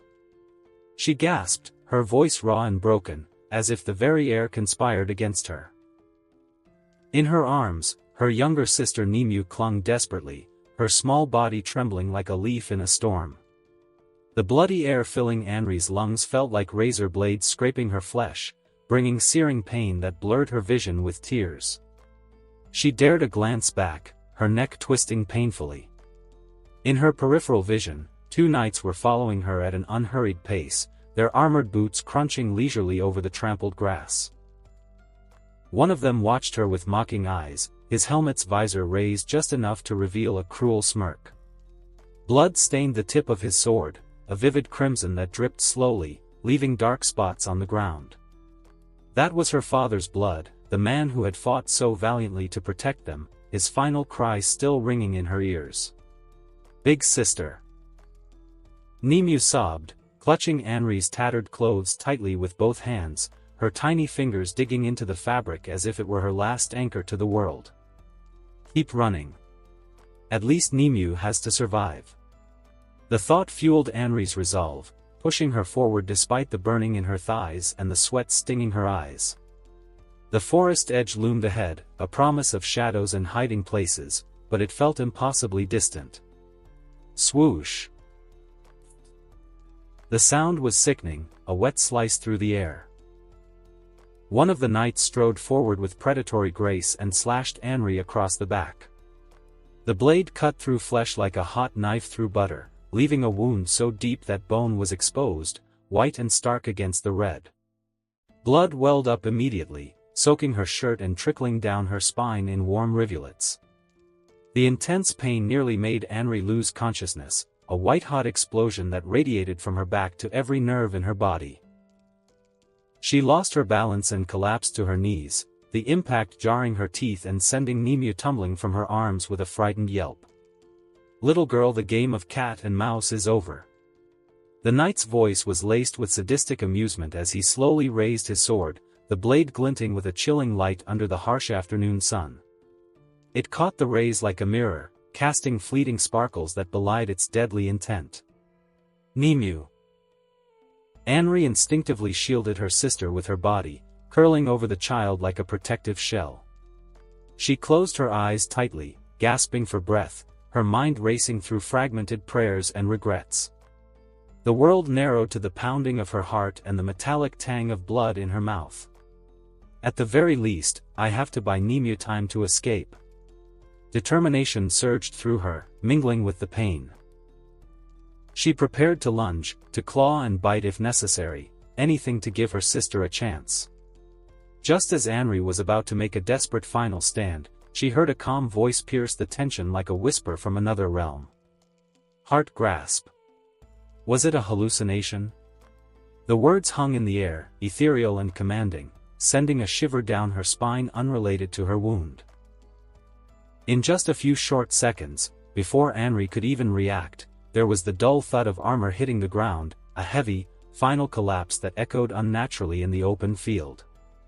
Thump. Anri cautiously opened her eyes, her breath hitching. Beside her, the knight lay on the ground, his body limp and twisted at an odd angle, clearly dead. His eyes stared blankly at the sky, devoid of the mockery that had haunted her moments before. She looked forward, her gaze widening in awe and fear. A masked man wearing luxurious robes stood before her, his presence as imposing as a storm cloud on the horizon. The fabric of his attire shimmered with intricate embroidery, threads of gold and deep crimson that spoke of untold wealth and power. Just by standing there, he exuded an inexplicable sense of oppression, as if the very air bent to his will, heavy with an aura that made her instincts scream of danger and salvation intertwined. A magic caster? The thought flashed through Anri's mind, pieced together from village tales of sorcerers who wielded forces beyond mortal ken. But this one, he was different, more profound, like a figure from ancient legends. Who are you? The other knight stammered, his voice cracking as he kept retreating backward, his boots scraping against the dirt in frantic steps. He couldn't hold on to his sword, it clattered to the ground with a metallic ring, abandoned in his terror. His companion's inexplicable collapse had to be connected to this person. The knight's mind reeled, magic? Poison? Whatever it was, it spelled doom. He could not fight. He had to run. He absolutely had to run, his survival instincts overriding all else. Momonga watched the knight trying to flee, his skeletal form hidden beneath the mask and robes, his undead nature suppressing any emotion that might have stirred in his former human self. He said calmly, his voice resonating with an otherworldly timbre, "You have the courage to attack the weak, but not the guts to face the strong." The words were laced with a cold irony, a judgment from one who had transcended mortality. As soon as he finished speaking, a bolt of lightning condensed in his hand, crackling with raw energy that illuminated the scene in electric blue hues. It struck the knight like a soaring dragon, a serpentine arc of power that roared through the air with thunderous fury. Dragon lightning. Ah! The knight's scream was cut short as the bolt enveloped him, his armor glowing white-hot before charring. The smell of burnt flesh rose from his convulsing form, acrid and nauseating, as he lost his life instantly, collapsing into a smoldering heap. Anri hugged her sister tightly, pulling Nemu close to her chest, feeling the child's rapid heartbeat against her own. She asked cautiously, her voice trembling with a mix of gratitude and wariness, "Esteemed sir, who are you?" "My name is Ains Ulgaun. You may call me Ains." Momonga's response was measured, his red eyes glowing faintly beneath the mask, a detail hidden from her view but ever present in his awareness. "Here, drink this." Momonga handed her a bottle of healing potion, the glass vial cool and smooth in his gloved hand, its contents swirling with a potent magic drawn from Nazarick's vast reserves. Anri took it, staring at the potion hesitantly, her fingers brushing against the cork. The bright red liquid resembled blood spurting from an artery, vivid and unsettling in its intensity. She involuntarily recalled the deaths of her father and mother. Their bodies slumped in the village square, the knight's laughter echoing as life ebbed away. The memory brought a fresh wave of grief, tightening her throat. He saved us, so he must be a good person. The logic pierced through her doubt, a fragile hope in the midst of despair. After a moment of hesitation, Anri suddenly opened the bottle with a pop and drank it in one gulp, the liquid sliding down her throat with a warm, tingling sensation that spread like wildfire through her veins. "Big sister, you're back!" Nemu exclaimed, her small hands reaching out to touch the vanished wound in surprise. A layer of soft, delicate pink new flesh had already grown over it, smooth and unscarred, as if the injury had never been. "Thank you, Lord Ains." Anri's voice cracked with emotion, tears welling up as relief washed over her. For the first time that day, a spark of hope ignited in her chest. Just then, Seabass slowly approached from the direction of the village, his butler attire immaculate despite the chaos, his steps graceful and unhurried. He bowed deeply and said respectfully, "Lord Ains, it has been dealt with." His voice carried the weight of absolute loyalty, his silver hair catching the sunlight. Momonga nodded, acknowledging the report with a subtle gesture, his mind already shifting to the next phase. He said to Anri, "Let's go to the village." According to Helant-san's script, my next step is to wait in the village for someone named Stronov, then give him a position exchange item, making it easier to save him later. Momonga walked on while thinking to himself, his thoughts a whirlwind of strategy and adaptation to this new world. The great tomb of Nazarick's resources were at his disposal, but Helant-san's foresight added layers of intrigue. I'm supposed to appear later as Ains Ulgaun, the Sorcerer King. Interesting, Helant-san. Inside the forest not far from Carne village, the air was cooler, dappled with sunlight filtering through the canopy of ancient trees. Birds chirped sporadically, oblivious to the human machinations below. Negan fiddled with the crystal in his hand, its facets catching the light and refracting it into rainbows that danced across his palm. The artifact hummed faintly with sealed power, a testament to the slain theocracy's arcane prowess. He recalled what the chief judge had instructed him, the elder's stern face etched in his memory. "You must kill the kingdom warrior captain. Use this crystal if necessary." The words had been delivered in a chamber lit by holy flames, underscoring the gravity of the mission. Negan carefully examined the crystal before him, turning it over with reverence. This was a supreme treasure capable of summoning a seventh-tier judgment angel, a being of divine wrath that could level battlefields with ease. For the sake of a mere kingdom warrior captain, the theocracy had truly spared no expense, committing resources that could alter the fate of nations. Negan leaned against the shade of a tree, its rough bark pressing into his back, a blade of grass in his mouth that he chewed thoughtfully. He chuckled, a low rumble that betrayed his confidence. Indeed, once the kingdom warrior captain dies, the balance of power between the empire and the kingdom will be broken. The empire will then annex the kingdom, and the overall environment for humanity will move towards stable growth. This is exactly what we all want to see. His vision extended beyond the immediate kill, to a unified human front against the encroaching non-human threats that lurked in the shadows of the world. The slain theocracy was a nation founded on the principle of human supremacy, its doctrines rooted in the worship of the 6 great gods who had once walked among them. For centuries, they had constantly controlled the overall trend of human development, pulling strings from the shadows to prevent stagnation or self-destruction. Their existence ensured that the powers of various countries did not become corrupt or backward, allowing humanity's overall strength to grow steadily, like a carefully tended garden yielding bountiful harvests. It could be said that the theocracy deserved most of the credit for humanity currently occupying such a large part of the world, their influence a silent guardian against the myriad dangers of the New World. Report, Captain Negan. The informant has replied. The warrior leader will arrive at Carne village around dusk. The adjutant's words cut through the air, crisp and professional, pulling Negan from his reverie. The news instantly invigorated Negan, a surge of adrenaline sharpening his senses. He straightened, his eyes gleaming with anticipation. Good. Kingdom Warrior Captain, Stronov, prepare to die for the greater good of humanity. The declaration carried a zealous fervor, born from years of indoctrination in the theocracy's halls. Over the past few days, he had sent out knights disguised as imperial citizens to roam around and slaughter villages, their blades sowing chaos to draw out their target. Each raid was a calculated move, a pawn sacrificed on the grand chessboard of geopolitics. Negan's gaze swept over the 24 or so robed figures resting beside him, their hoods casting shadows over focused faces. Every single one of them was a magic caster capable of summoning angels, their spells honed through rigorous training and divine favor. Any one of them could gain fame in the outside world, revered as heroes or feared as enforcers.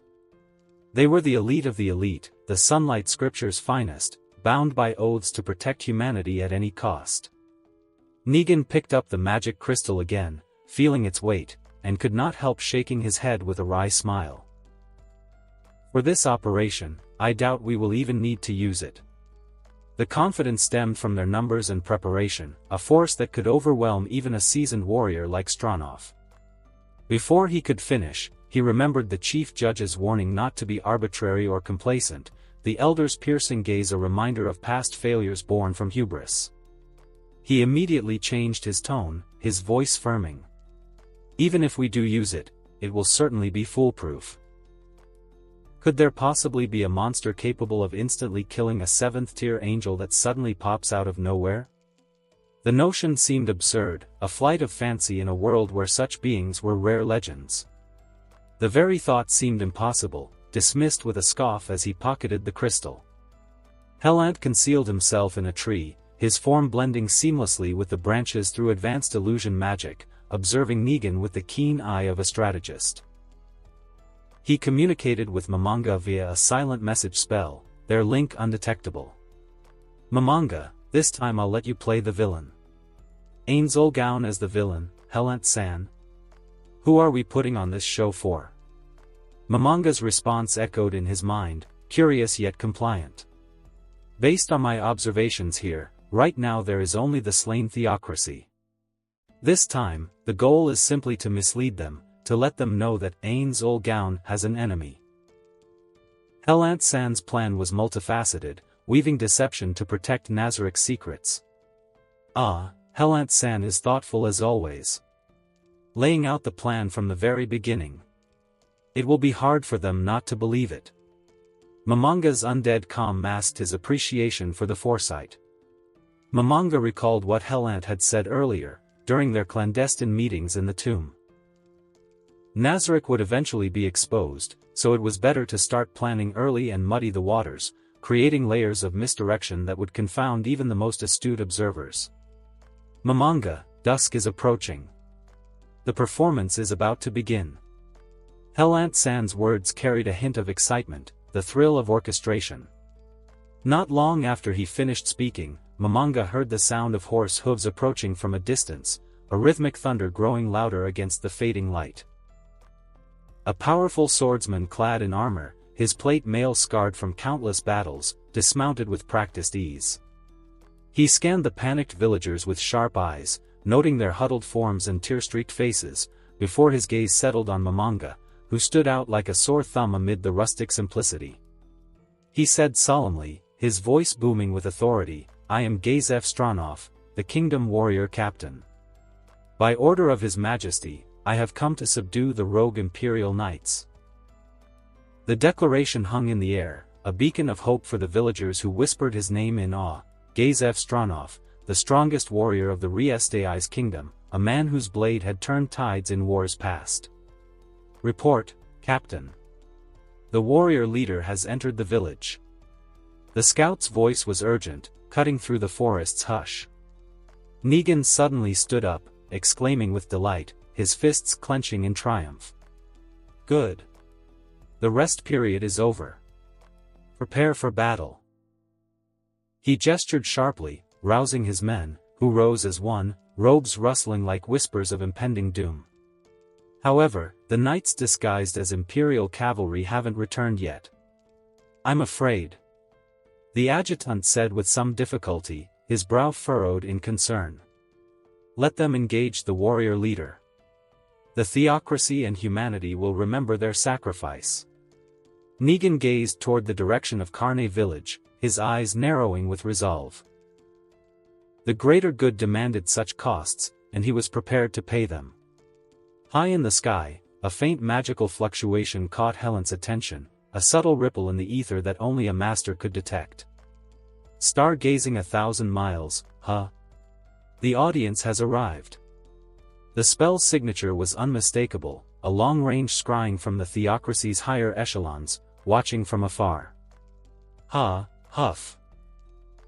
On the grassy plains near Carne village, the setting sun bled crimson across the sky, painting the battlefield in hues of fire and death.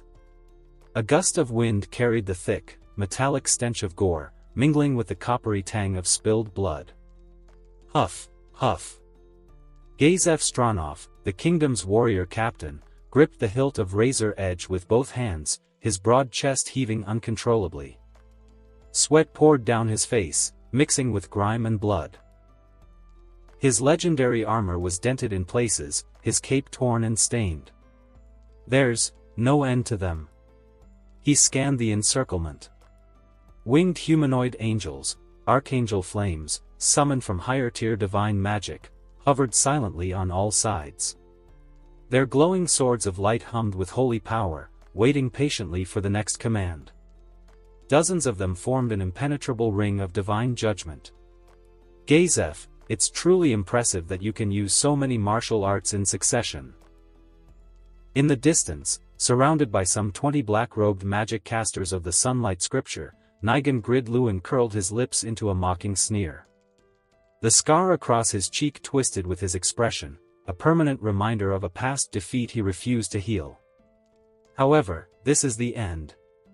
Angel Legion, continue summoning angels. Virum. At Negan's sharp command, 20 more angels burst forth from glowing magic circles, brandishing their blazing light swords as they surged toward YGGDRASIL in a relentless wave. Seeing the endless tide, YGGDRASIL gave a bitter, exhausted smile. It's never-ending. Focus battle chi. He gritted his teeth, forcing the last reserves of his strength to the surface. Sixfold slash of light. Slash. 6 blinding arcs of sword light erupted in an instant, cleaving the 6 leading angels clean in half at the waist. Their holy forms dissolved into motes of shimmering light that scattered like dying embers. Huff, huff, huff. YGGDRASIL gasped for air, knees trembling. Is this my limit? Kingdom Warrior Captain, are you still struggling so desperately at a time like this? Wouldn't it be better to just die quietly? You'd suffer less that way. Negan feigned pity in a mocking tone while secretly assessing YGGDRASIL's condition.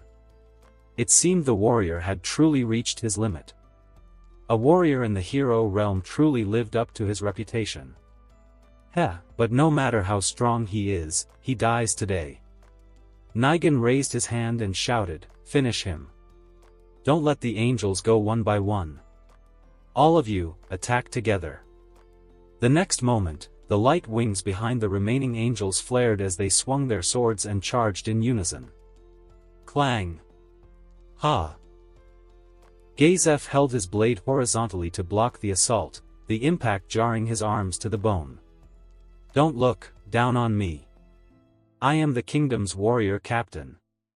I will never lose to a petty man like you who defiles the kingdom. It's precisely because you keep dreaming that you'll die here. Hearing this, Nigan burst into cold laughter. A brute with nothing but raw strength, clinging to loyalty for a decaying nation. How utterly ignorant of the times. With that thought, Nigan continued, forget it. Once I kill you, I'll go clean up the stragglers in the village so they can be buried with you. That will be my mercy. Ha! Ha! Fool, YGGDRASIL let out a cold, defiant laugh. There's someone in the village even stronger than me.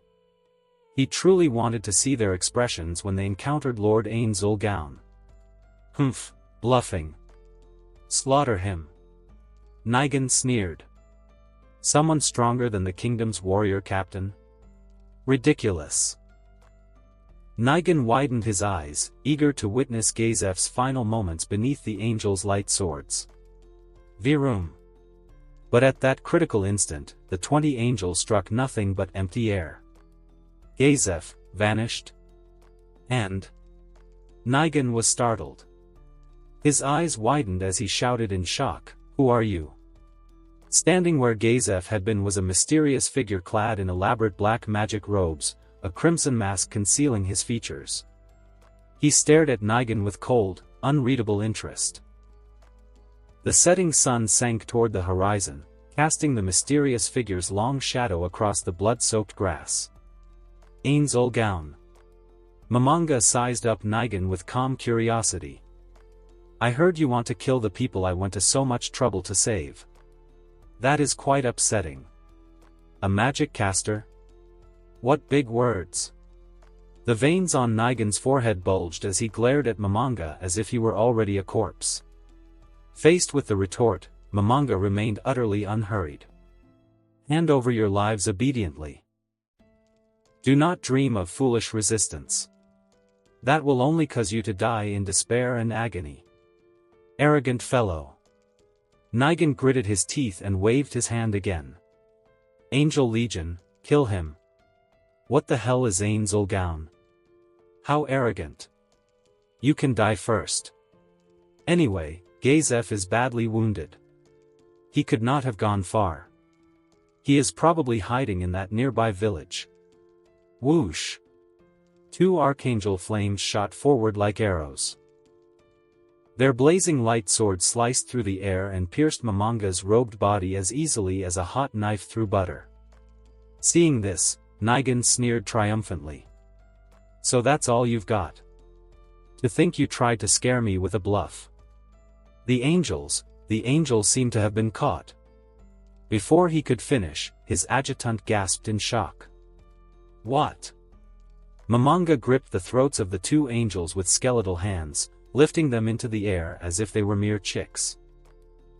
But that was not what shocked Nigan the most.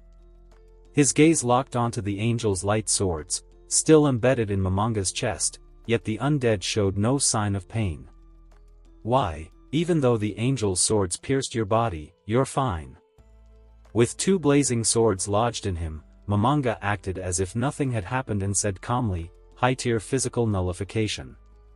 This ability renders low-level physical attacks ineffective against me. Boom! Momonga slammed the 2 angels violently into the ground. The shockwave carried the scent of scorched earth and crushed divinity, jolting Nigan back to his senses. Without using any martial arts, relying purely on raw physical strength, he had smashed the angels to death. This was definitely not just the hero realm. Someone like this could not possibly be unknown. Who, exactly are you? Nigan looked at Momonga warily, ready at any moment to deploy the watchful archangel that had been overseeing the battle. Humph, who am I? Momonga let out a cold, echoing laugh and slowly removed his crimson mask, revealing a pale, grinning skull to everyone present. Everyone felt as if their hearts were being squeezed by invisible giant hands. An undead. It's actually an undead. Ignoring the attacks of ordinary angels. This was no ordinary undead. A lich? A death knight? Nigan broke into a cold sweat, but this was still far from the moment of true terror and despair. The cool touch of the sealing crystal in his robes gave him a strong sense of security. The trump card of this mission was sealed within it, the Radiant Archangel, capable of wielding 7th-tier magic. As long as he held this card, he could kill even a demon god-level being. Don't be afraid. Watchful Archangel, cooperate with the other angels and crush this damned insect. Everyone's heart settled. The fear in their eyes quickly faded, replaced by determination and disdain. It's just a higher-tier undead. It's not like they haven't killed one before. In an instant, more than a dozen angels, along with the watchful Archangel, looked down on Momonga like gods passing judgment on a demon. Such low-level monsters are pathetically weak. Momonga sneered inwardly as he regarded the angels, whose average level hovered below 30. Negative burst. The mana within Momonga's body erupted instantly, forming a spherical repulsive field of pure darkness around him. Virum. In the next instant, the field exploded outward, expanding several times over and engulfing all the angels within its grasp. Sizzle. In less than a second, all the angels, including the watchful Archangel, were torn into fragments of fading light by the powerful repulsive force. The angels, they're all dead. With just one move, a demon god. This is a demon god.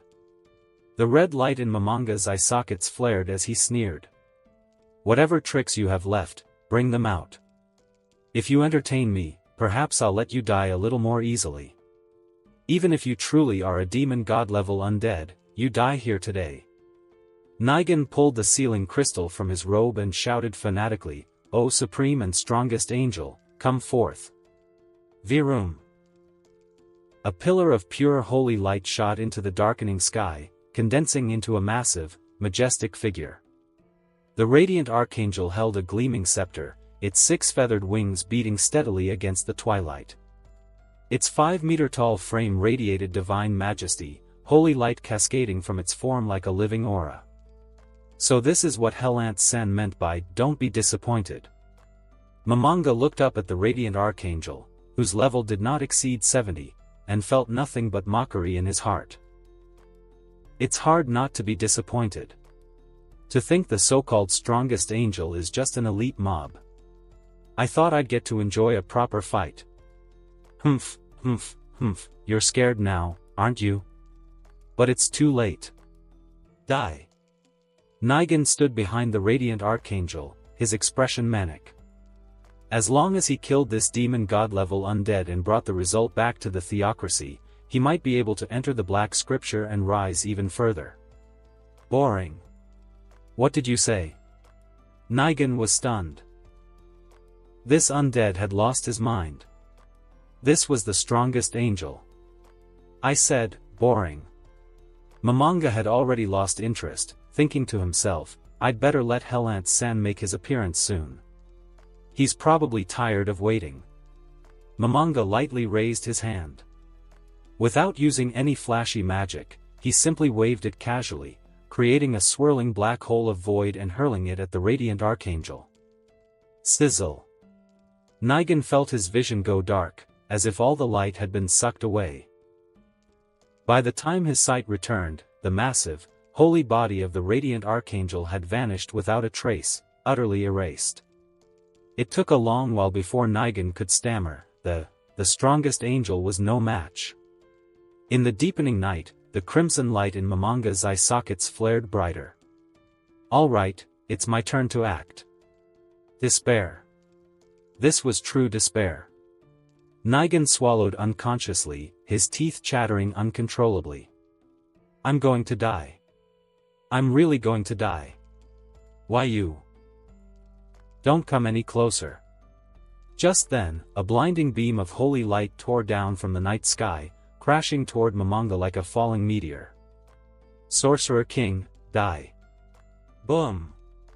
A blinding column of holy light descended from the night sky like a vengeful meteor, slamming into Momonga with cataclysmic force. The impact carved a 10-meter-wide crater into the blood-soaked plain, dirt and grass exploding outward in a violent geyser. The shockwave whipped up a stinging gale that lashed Nigan's face and forced him to shield his eyes. The sudden sight froze him in place. What? He forced himself to the crater's edge, heart hammering. Sorcerer King, crawl back to your tomb.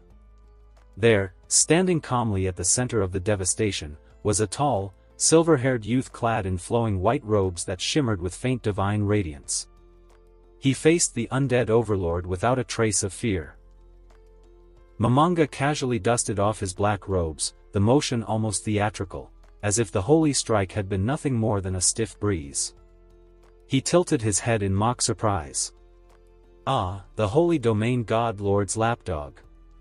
I'd barely stepped out before I smelled your sanctimonious stench. Name yourself, pup. Helant's icy blue eyes narrowed to glacial slits, the divine light around him sharpening into something dangerous. Yo guys. The long silly names are essential to show that they are having fun without even taking things seriously, in all seriousness, typical overlord vibe, like how Ains invents stupid names on the fly. Sorcerer King, I am the third-generation human emissary of the holy domain god lord, Helant. Remember it well, for your kind will soon learn to fear the name. Sorcerer King? Holy domain god? Human emissary? Nigan's mind reeled. He had never heard of any of it. None of the theocracy's intelligence reports mentioned such titles or such beings. But there was no time to think. He retreated several steps from the crater's lip and glanced back at his comrades, the elite casters of the sunlight scripture, all knocked unconscious by the earlier shockwave, sprawled lifelessly across the grass. Flee? After a heartbeat of hesitation, cold pragmatism won. For humanity, for the theocracy. I must get this intel out. You'll have to be sacrificed. Subordinates could be trained again. His life, his knowledge of this new horror, could not. He sprang up, hero-class strength propelling him in a desperate sprint toward the distant tree line. Did I say you could leave? Momonga snorted, leaping lightly from the crater. A crackling bolt of azure lightning gathered at his fingertip. Dragon lightning. The spell locked on like a living serpent. Nigan's eyes bulged as he threw his arms up in a futile block. Crack. When the blinding flash faded, he dared to open his eyes. A soft, protective white radiance enveloped him. The deadly thunderbolt had vanished without a trace. I'm alive? Sorcerer King, you will not kill before my eyes. Helant now stood beside him, wreathed in the same gentle yet unyielding light. 7th tier spell, Radiant Aegis. Shafts of pure, golden white light settled over each unconscious sunlight scripture members like protective veils. 7th tier. Where had this Helant come from, casting such legendary magic as easily as breathing? Nigan was stunned, even as he silently thanked whatever god still listened. Only Zeshi Zetsumiai in the entire theocracy could wield 7th tier spells with such casual grace. All humans of this world are subjects of the holy domain, God Lord. Helant's voice rang out, ethereal and divine, carrying an otherworldly weight. In the glow, Nigan studied him more closely. Flawless features, skin so fine the delicate blue veins beneath were visible, chest rising and falling with calm breaths. No scales, no fangs, no monstrous aura. Human? Humph, Helant, was it? Momonga stepped forward, extending a skeletal hand in invitation. Why not join me? A human life lasts only a century, but swear yourself to me, Ains Ul Gaun, and share eternity. Come. Join us. Rot away in a tomb like you. No thanks. Helant sneered, divine light flaring brighter. When my god returns, vermin like you will be ground to dust.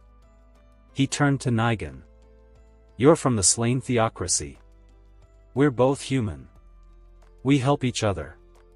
I'll hold him here. Run back and warn your nation. Before the sentence finished, Nigan bolted. Thanks. I'll deliver the message.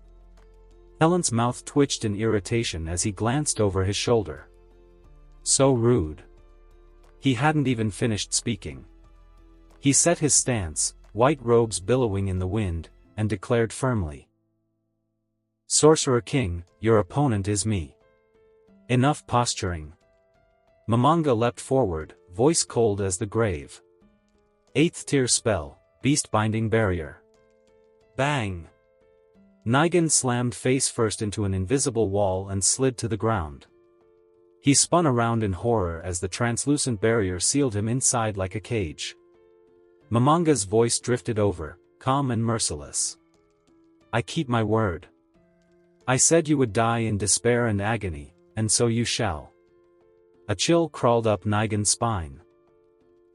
For a moment, he thought he saw black mist rising from the monster, death made manifest, silent and freezing. No!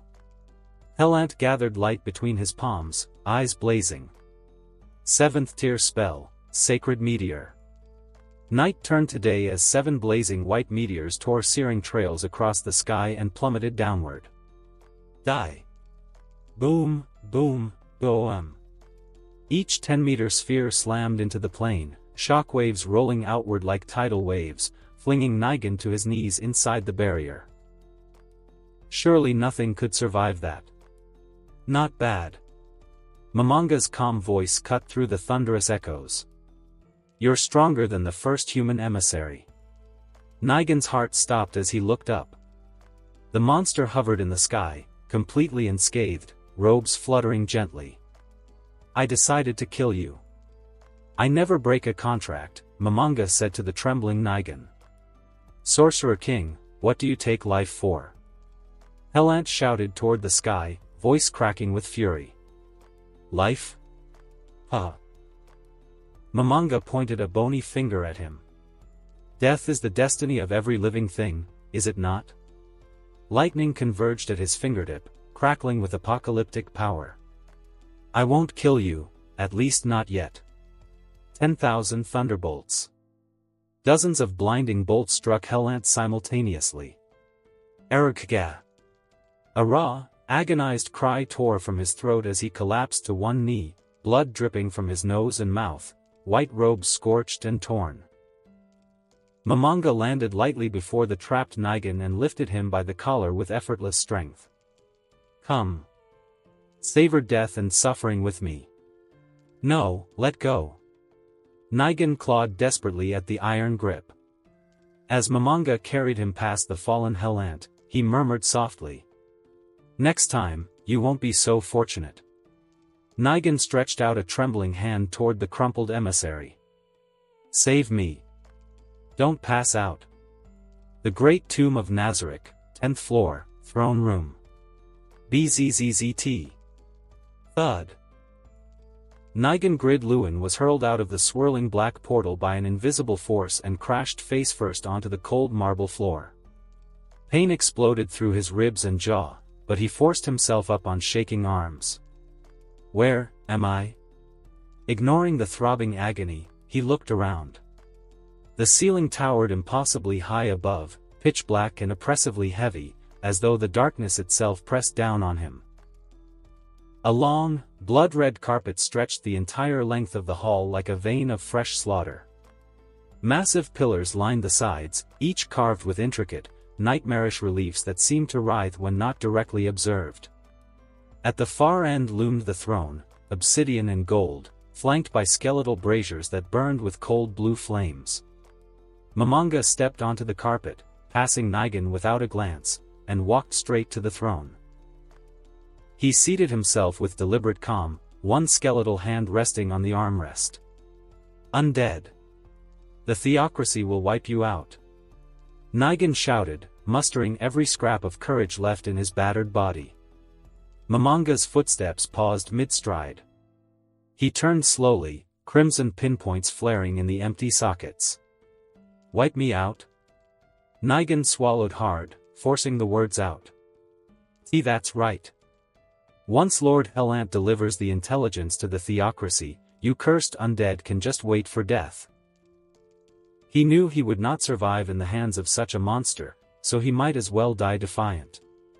"What bullshit, Sorcerer King. What bullshit, Ains Ulgaun, just rats hiding in the gutter. How dare you insult Lord Momonga?" A wave of bone-chilling cold rolled over Nigan like a winter storm. He shivered uncontrollably as Cositus strode forward, ice-blue carapace gleaming, massive halberd resting casually on one shoulder. Another monster. Nigan stared at the insectoid warrior clad in frost-forged armor and instinctively scooted backward, until his back hit something solid and scaled. "Trash. What did you just say?" Nigan turned stiffly. Behind him loomed a 3-meter-tall dragonman covered in gleaming obsidian scales, crimson eyes burning with restrained fury. He was practically leaning against Herex's leg. "Lord Momonga," Demiurge said smoothly as he entered from a side passage, tail flicking behind his pinstripe suit, "he insulted Ains Ulgaun, and by extension, insulted you. I suggest handing him over to the Count of Terror for thorough questioning." Momonga remained motionless on the throne, studying Nigan like an interesting specimen. "Wait. He still has value. After Helant returns, we will decide how to deal with this wretch who dared insult the guild. Demiurge, is everything ready?" "Reverse surveillance is proceeding smoothly. We are only waiting for Albedo to return," Demiurge replied with perfect composure. He raised a gloved hand. Crystal screen. A towering crystal mirror, 1 man tall and 2 wide, materialized in the air before the throne. Its surface rippled like water, then cleared to display the cratered plane from moments earlier. Corpses of royal soldiers and Sunlight Scripture members lay scattered amid the smoking ruin. One figure slowly rose from the debris, strikingly conspicuous in scorched white robes. "Yes." Nigan's heart leapt. He sneered up at Momonga. "Humph. Once Lord Helant delivers the intelligence to the theocracy, you gutter rat won't be jumping around much longer. The theocracy possesses world-class items left behind by the 6 great gods. Once they bring those divine treasures out, any so-called sorcerer king or demon god will die. Insult Lord Momonga again, and I promise you a world of pain that will not stop even if you beg for death. It is the Supreme Being's interest in you that protects you."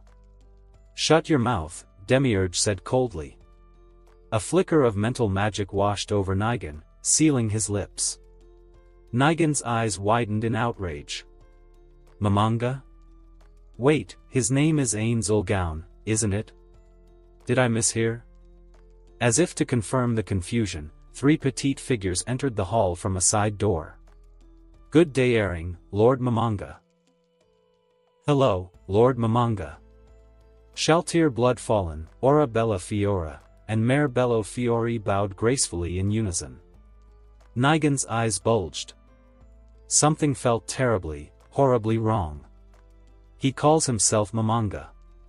So why does he use the name Ains Ulgaun outside? Is he deceiving Helant? Mentally silenced, Nigan could only glare his accusation. Treacherous undead. At that moment, another portal swirled open. "Lord Helant, do not rush off. Let me wipe the blood from your lips," Albedo's voice came first, soft and insistent. Helant stepped through, still in his battle-worn white robes, with scorch marks and dried blood staining the fabric. Albedo followed close behind, handkerchief already in hand. "Helant, you're back," Momonga greeted simply. "Momonga, that was vicious," Helant said with a wry chuckle. "I suspect you have a bit of a personal grudge." Back before Momonga's stats were fully adjusted to this world, that barrage of lightning could have shaved off 1/3 of Helant's HP in one go. "Helant. You, You're with him. The massive mental shock snapped Nigan out of the forced silence. His chest heaved as he struggled to process the betrayal. Helant looked down at the collapsed Nigan and chuckled softly. That's right. We are together. You put on a show just for me? Nigan propped himself up weakly, voice hoarse. He couldn't comprehend why two such powerful beings would stage such an elaborate performance. Wait, if Helant is also with the Sorcerer King, who will deliver the news to the theocracy? They will be kept completely in the dark. A show for you? No, no. You are not worth that much effort, Helant said lightly, signaling Demiurge. Begin. Kiki Demiurge manipulated the crystal screen with a flick of his wrist. The image flickered and refocused. A lone figure appeared in the frame. Nigan crawled forward on his knees, staring at the girl in the mirror. She wore simple robes and round glasses, her expression intellectual yet visibly terrified. Star-gazing 1,000 miles hurried through a dimly lit corridor, clearly rushing to report to the High Priest of the Water Illumination Codex, the slain theocracy's premier intelligence arm. Helant smiled. Actually, you do not need to worry about the theocracy missing the news. This entire performance was staged for them. F for the theocracy? Nigan stared at Helant in naked horror. Helant offered no reply. The screen's audio crackled to life. Your Excellency, when Captain Nigan carried out the mission, he encountered the self-proclaimed Sorcerer King, Ain Zulgaun. Even the Radiant Archangel was no match. We estimate his power surpasses that of a demon god. The Sunlight Scripture was annihilated, Captain Nigan was captured, and his fate is unknown. The warrior Captain Gazef Stronov is presumed alive. The Sorcerer King appears to have an equal opponent, the Holy Domain God Lord. During this observation, someone claiming to be the human emissary of the Holy Domain God Lord appeared, named Helant, capable of 7th-tier magic. Visually estimated to be stronger than ordinary godkin, second only to Zeshi Zetsumii. After hearing the report, the High Priest tapped his fingers thoughtfully on the arm of his chair, drew a deep breath, and said, "Very well. I will arrange for someone to contact this Helant. The enemy of my enemy is my friend." The image froze on the High Priest's contemplative expression. Helant smiled down at Nigan. See? No need to worry about them missing the intelligence. Momonga and I were always putting on this show for them. The Great Tomb of Nazarick, 10th floor, throne room. Monsters, scheming. Nigan Grid Lewin stood rooted in place, staring at Helant in naked horror. The once holy, handsome face. Flawless skin, silver hair, gentle blue eyes, now looked like the mask of a devil. The divine light that had shielded him moments ago felt like mockery. Can I escape? Nigan stiffly turned his head, taking in the rest of the hall. Momonga sat enthroned, crimson pinpoints glowing in empty sockets. Beside him stood Cocytus, ice-blue carapace radiating killing frost, Herex, 3 meters of obsidian-scaled draconic menace, Demiurge, fox-like features curved in delighted anticipation, and Shaltir, Aura, Mare, and Albedo arrayed like living weapons. Every single one radiated power like demon gods descended. Huff, huff. Do we even have a chance? Nigan began to tremble uncontrollably. His heart pounded so violently he thought it might burst. Had these demon-level monsters gathered from the very beginning to plot against the slain theocracy? Foolish humans can never fathom the thoughts of a supreme being. Demiurge's tail wagged slowly behind him, a rare sign of genuine delight.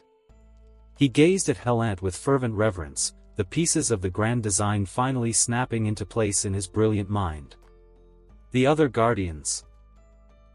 Herex, Shaltir, Aura, Mare, and Albedo, looked at Helant and Momonga with the same fanaticism, eyes shining with worship. Under those fervent stares, Momonga felt noticeably less at ease than Helant. He shifted slightly on the throne. Demiurge, he said, voice calm but edged with cold intent, make him tell us everything he knows about the slain theocracy and any useful intelligence about this world. Momonga's gaze settled on Nigan. Murder flickered in his thoughts. He had not forgotten that this man had insulted Ain Zulgaun. Insulted my guild. Yes, my lord. Demiurge bowed deeply, then turned to Nigan. A strange psychic ripple laced his next words, clearly the activation of Dominate. Nigan, recount everything about the theocracy. As the spell took hold, Nigan's eyes glazed over. He dropped to his knees and began mechanically divulging every detail he knew. Helant and Momonga listened in silence, mentally sorting the flood of information. 6 centuries ago, 6 gods had descended upon this world and founded the slain theocracy. With their overwhelming power and world-class items, they carved out a sanctuary for humanity in an age when dragons and other monstrous races ruled supreme. After the 6 great gods perished, 8 new players, the 8 greed kings, arrived wielding their own world-class items. They nearly eradicated dragonkind in a cataclysmic war. But internal strife among the greed kings allowed the surviving dragons to turn the tables. Since then, dragonkind had nursed a deep hatred for players and gradually faded into legend and seclusion. 3 centuries of relative peace followed. Then demon gods suddenly descended, ravaging the land. 13 heroes rose to defeat them. While Nigan rambled on in his compelled monotone, Momonga sent a private message to Helant. Helant-san, he knows about players and world-class items. I know, Helant replied instantly. Let him finish. Then we decide. Helant and the Guardians continued listening patiently. Nigan's grasp of broader world history was shaky and biased. His knowledge of other nations, Re-Estai's kingdom, Baharuth Empire, Argland Council State, was vague and propagandized. But he knew a great deal about his own homeland. The theocracy maintained 6 elite scripture orders. Sunlight Scripture, Divine Casters and Summoners. Water Illumination Codex, Intelligence and Reconnaissance. Windflower Scripture, Assassination and Covert Operations. Flame Shroud Scripture, Close Combat Specialists. Black Scripture, the ultimate trump card. I belong to the Sunlight Scripture. I took every elite this time, and the Sorcerer King wiped us out. Nigan's voice cracked, no longer fully robotic as the spell loosened slightly. But Momonga and the Guardians cared most about one name. The Black Scripture is the theocracy's trump card, Nigan continued, lips cracked and flecked with foam. Every member is hero class or higher, armed with relics left behind by the 6 great gods. They can even kill Godkin. He knew little more and finally fell silent, awaiting the next command. When Nigan finished, Momonga sent another private message. Far-sighted as ever, Helant-san. Still, this world is dangerous. Dragons that can match players, world-class items still in circulation, and a theocracy whose full strength we cannot yet gauge. What Momonga truly wanted to ask, whether other players had come here, whether any of Nazarick's old friends might have been transported as well, he held back for now. He glanced at the fanatical Guardians and decided to discuss it privately with Helant later. Lord Helant, did you foresee this from the very start and stage that play with Lord Momonga?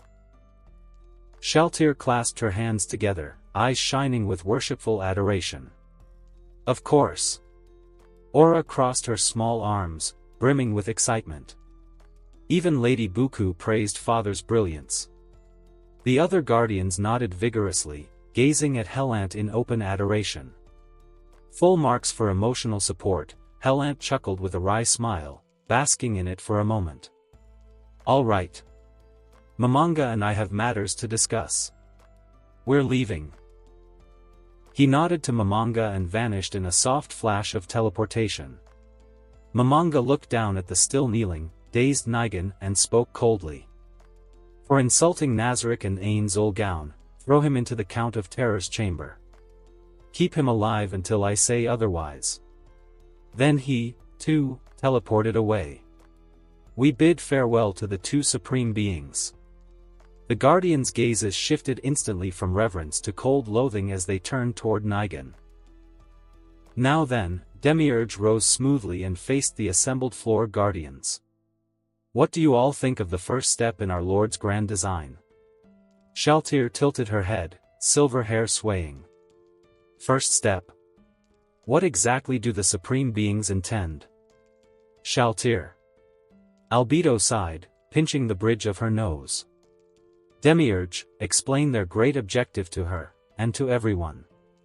Demiurge adjusted his round glasses, his voice trembling with barely contained ecstasy. "They said this world is a jewel box, and seizing it might be amusing." He lifted his gaze to the throne where Momonga had sat moments before. Lord Helant's first move perfectly embodies the Supreme Being's will. His face flushed with fanatical excitement. World conquest. From the very beginning, they had established a two-pole strategy. No enemy would ever guess that Lord Momonga and Lord Helant stood on the same side. Anyone who targeted one would inevitably be drawn toward the other. Just like that arrogant priest from the slain theocracy. "I see." Shaltir's eyes lit up in sudden understanding. Every NPC grasped it in an instant. "We shall offer the whole world to the supreme beings." Besides admiration for Helant, Herix recalled Nigan's earlier intelligence. "Dragons that can rival players probably hold world-class items," he rumbled. "Father said they will be our final enemies." Albedo maintained her lovely, serene smile, but her mind raced. Players had come before. Might past supreme beings return? She and Momonga shared the same unspoken question, yet her fear ran deeper. "But, they abandoned us. There is only one world now, and Nazarick already has two supreme beings. No more." A ruthless plan took quiet root in her heart. Novel readers know about Albedo's full personality. Anime-only guys, she was thinking this when you see her trampling and tearing the guild flags in her room when she hatefully mutters Ain's ul gown. "See conquer the world? In your dreams." Nigan suddenly broke free of the lingering mental compulsion and roared, veins bulging in his neck. "He is rude, interrupting like that," Mare muttered, gripping his staff in disgust. Albedo's smile turned icy. "Then this meeting is adjourned." She glanced at Nigan with casual disdain. "Demiurge, deliver him to the Count of Terror's room." "With pleasure." Veins throbbed on Demiurge's forehead. He had not forgotten Nigan's insult to the guild name. And it was Lord Momonga's direct order. Crack. "Ah." Bones snapped as Demiurge seized Nigan by the ankle and dragged him across the marble floor toward the exit. Inside the meeting room. "Momonga, do you still remember the world-class item I crafted back then?" Helant leaned back casually in his chair, looking across at Momonga with a relaxed smile. "Of course I remember," Momonga replied, the red glow in his eye sockets flickering with faint amusement. "The Faith Pool. I put in quite a bit of effort helping you gather materials for it too." Momonga recalled that this man-made, world-class item, the only one of its kind officially recognized by YGGDRASIL, had a single, deceptively simple function. To collect so-called faith power from believers and convert it into energy that could permanently strengthen attributes and, in theory, break through level limits.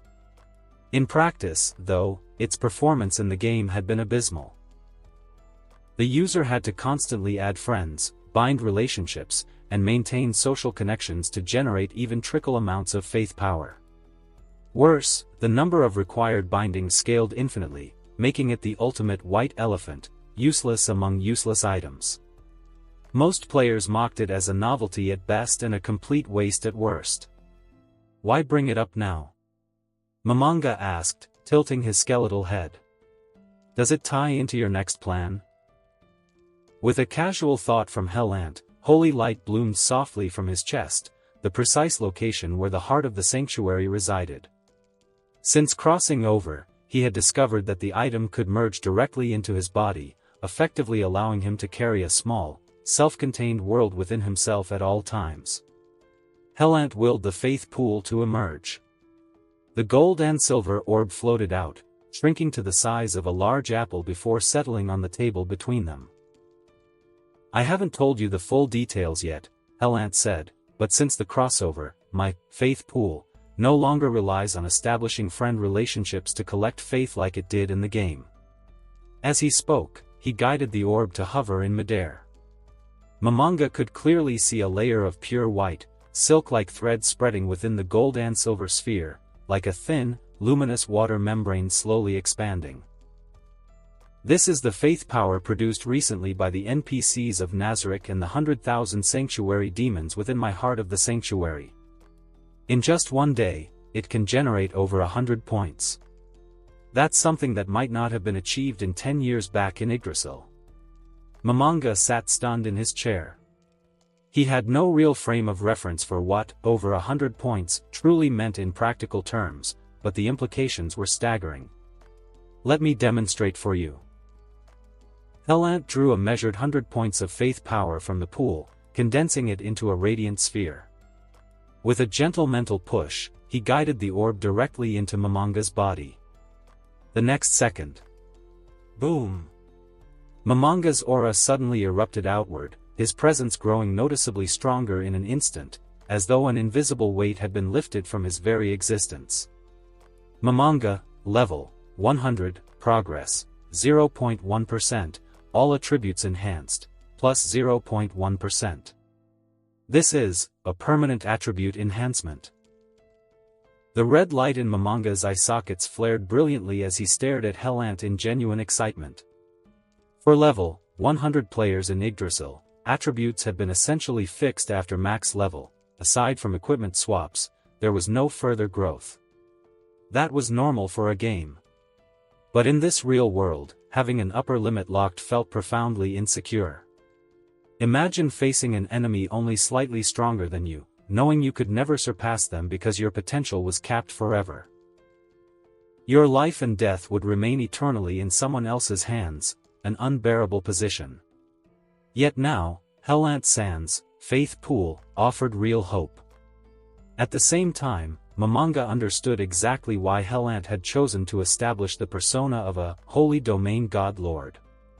"So your plan is to have the people of this world believe in the holy domain god lord, generating faith power that feeds back into us, right?"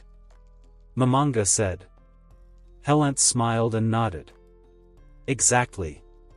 You heard Nigan's intelligence. Players have come here before. There are items left behind by past players, even world-class items, and dragon lords capable of contending with level 100s. If we can continuously absorb faith power to strengthen ourselves, then in the long run, we'll become truly invincible." Furthermore, Momonga added, a teasing note entering his voice, "setting up two factions that appear as incompatible as fire and water will confuse any enemies hiding in the shadows. The Sorcerer King, eh? It seems you want me to play the villain, Helant-san."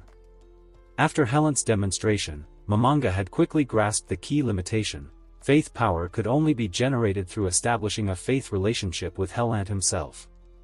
Don't mind it," Helant said with a grin, retracting the faith pool back into his chest. "Your appearance is only suited for playing the villain anyway." "That's indeed the case. Helant-san, since you've decided to collect faith, have you chosen which group?" Momonga already suspected the answer but asked anyway. "Humans," Helant replied without hesitation. "They have the largest population base, and Nigan's intelligence shows they're suffering, bullied by dragon lords, by demon gods, by other races." A look of exaggerated pity crossed his face, almost theatrical. "With them being so pitiful, when I, the savior, descend upon the world, won't that faith power flow easily into my grasp?" Speaking of Nigan's intelligence, Momonga continued, his tone shifting to something more serious, "I've been wanting to tell you something about players. If others can descend, could our other guildmates have come to this world as well?" Maybe on a different timeline than us. His voice carried genuine anticipation and a flicker of joy. The more he thought about it, the more plausible it seemed. There had been 42 guild members. What if someone else had been online at the very last moment? Helant raised an eyebrow. He very nearly said, "Momonga, you're overthinking it." But after a moment's consideration, he held back.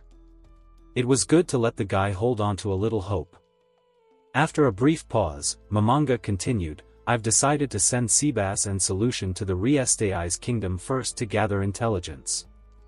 Seabass and Solution had relatively steady personalities, and their appearances passed perfectly as ordinary humans. Ideal for infiltration and information collection. After another pause, he added, "Also, the martial arts of this world are completely different from the warrior skills in Yggdrasil. We need to understand them properly. How about sending Shaltir to investigate that aspect?" Shaltir? Helant frowned slightly. In the original plot he remembered, this silly girl had a notorious history of being charmed by downfall of castle and country, and nearly turning against everyone. Only to be subdued by Momonga in a brutal duel. "That works," Helant said after a moment. "Call them all here. I'll summon Demiurge to assign some tasks as well. Greetings, supreme beings." In short order, Shaltir, Seabass, Solution, and Demiurge appeared before the two of them, kneeling in perfect unison. After Momonga finished assigning tasks to Shaltir, Seabass, and Solution, Helant produced 3 deep blue crystal beads from his inventory. "These are world barriers, I've refined. Each can block the negative effects of a world-class item once. Keep them safe." Although all 3 received one, the gift was primarily intended for Shaltir. The world barriers were, in truth, ordinary defensive items at base. However, Helant's ultra-rare class, World Alchemist, allowed him to imbue them with the temporary ability to contend with world-class effects, specifically countering single-use control items like downfall of castle and country. Helant had no desire to fight Shaltir, neither he nor Momonga did. After all, 500 million gold coins was an enormous sum, even for Nazarick. "So pretty, thank you, Lord Helantarinsu." Shaltir acted cute without a shred of shame, cradling the bead like a treasure. Creak. Among the Guardians, Shaltir was arguably the most powerful in pure combat strength, rivaled only by Herix, but her blood frenzy introduced dangerous unpredictability. Lord Helant had given her such a precious safeguard precisely because he foresaw the risk. Thinking of this, Demiurge's anger suddenly deflated.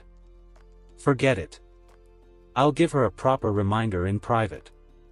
Lord Helant likely predicted what's going to happen and even predicted me predicting that he predicted all of this. He must have predicted me giving her a proper talk so he wouldn't have to. As expected of a supreme being such as Lord Helant.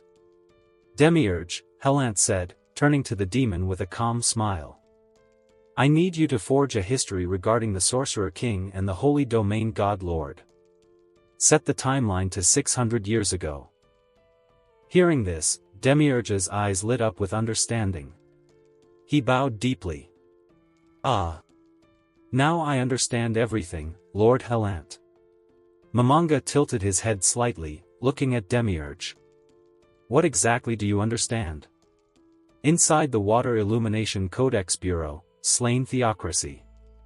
Signed in had been in a foul mood for days. The Sunlight Scripture, Nigan Grid Lewin and his entire elite cadre, had been utterly annihilated by an undead entity calling itself the Sorcerer King. Clementine had defected, stealing the priceless Crown of Wisdom in the process. And now reports indicated the ruined Dragon Lord, also known as the Catastrophe Dragon Lord or one of the remaining true Dragon Lords capable of world-threatening destruction, was stirring, on the verge of awakening from its long slumber. Any single one of these crises could shake the theocracy to its foundations. All 3 erupting in quick succession felt like divine punishment. He had spent sleepless hours pondering the same questions. Who, or what, was this sorcerer king? Who was the so-called god of the sanctuary, or holy domain god lord, that had appeared in the reports? And could this mysterious figure named Helant, the self-proclaimed human emissary, be recruited, or at least manipulated, into serving the theocracy's interests? High Priest, you sent for me. A clear, steady male voice pulled Signed from his brooding thoughts. He forced a thin, practiced smile onto his face. YGGDRASIL. You're here. The newcomer was the fifth seed of the Black Scripture, widely known as the one-man army, YGGDRASIL. He bore a striking family resemblance to his infamous younger sister, the rogue Clementine, blonde hair, sharp features, and an almost ethereal beauty that belied his lethal capability. Unlike Clementine's perverse, bloodthirsty nature, YS was the epitome of composure and reliability. The very reason he had been entrusted with overseeing the high-risk operation to charm and control the awakening ruined dragon lord using the world-class item, Downfall of Castle and Country. YS, is Downfall of Castle and Country ready? It is prepared. We can depart at any time, YS replied with calm respect, bowing slightly. Signed spoke in a grave tone. You've heard about the destruction of the Sunlight Scripture. YS' expression remained solemn. Annihilated by an undead entity calling itself the Sorcerer King. Will we encounter this being during the mission? A rare flicker of nervousness crossed his otherwise steady features. The Black Scripture's overall strength far surpassed the Sunlight Scriptures, but who, besides YGGDRASIL herself, could confidently claim they could single-handedly wipe out Nigan's elite force? If they crossed paths with a demon god-level threat rivaling Zeshi, there was a very real risk that, Downfall of Castle and Country, the theocracy's most precious mind control treasure, could be seized or lost. High Priest, YS continued carefully, why proceed with this mission now? Or why not assign it to YGGDRASIL? Even with his ironclad temperament, a trace of anxiety crept into his voice. Zeshi must remain here to safeguard the homeland against unforeseen threats, Signed explained. The other seats are occupied with their own critical duties. But the ruined dragon lord is awakening. If we can subjugate it with Downfall of Castle and Country, the theocracy gains an unstoppable trump card against any foe, even the Sorcerer King. He sat heavily in his chair, fingers drumming incessantly on the armrest. This was decided by a unanimous vote of the cardinals. My personal opinion carries no weight. YS' chest rose and fell visibly, as though bearing an immense invisible burden. Signed leaned forward, placing a firm but reassuring hand on YS' shoulder. During this mission, if you encounter unavoidable danger, abandon the operation immediately. I will take full responsibility before the other high priests. But his eyes were earnest, almost pleading. You must bring back Downfall of Castle and Country, at all costs. It is one of the last legacies the six great gods left to protect humanity. Yes, I understand. YS exhaled slowly, the tension easing from his shoulders.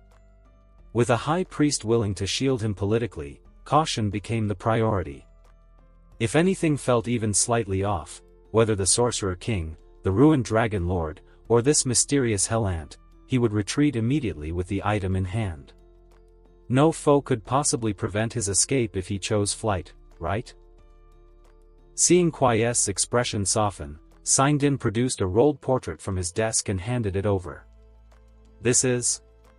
The image depicted a tall figure with long white-silver hair and piercing azure eyes. The face was impossibly handsome, radiating an aura of serene holiness that bordered on divine. Helant, Signed said quietly. If you encounter him during the mission, while ensuring the primary objective's success, evaluate his thoughts, character, and intentions.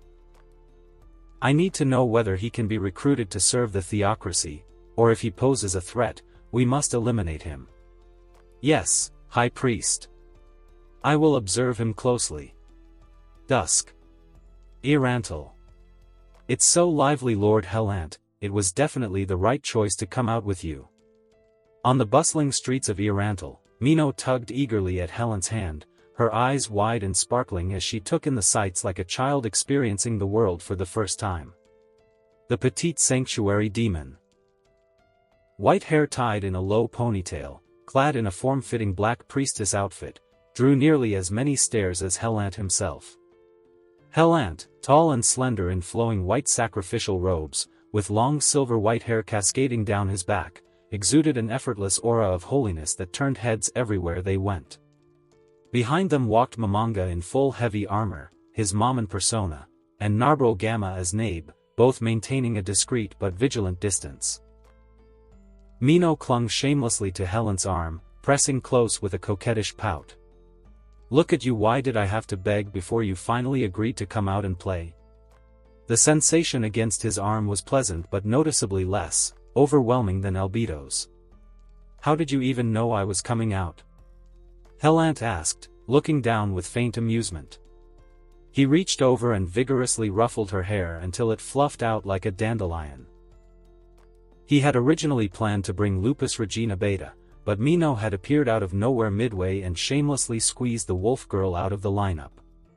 Lupus Regina is a priestess, and so am I, Mino said, almond eyes misting over in an exaggerated show of grievance. I'm basically your indirect creation, yet I never get any of the perks. Herex got strengthened into a true demonic dragon, and you even tell bedtime stories to those two brats Aura and Mare. Only me, only I am unloved by you.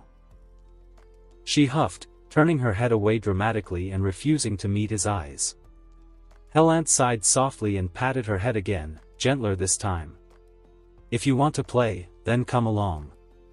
But tell me in advance next time. Otherwise you'll mess up my plans. Mino had been randomly generated by the Heart of the Sanctuary, world-class item, so her personality settings could not be freely edited. Her loyalty to Helant was absolute, but her setting was lively, mischievous, and occasionally bratty. While most NPCs viewed Helant with something akin to paternal/filial devotion, Mino treated him more like an older brother, albeit one she occasionally flirted with in her playful, teasing way. Seeing that Helant had finally accepted her presence, Mino felt a quiet sense of relief. The tip had come from Demiurge, of course, but she could never tell Helant that. For the Supreme Being's offspring plan, Albedo alone was insufficient.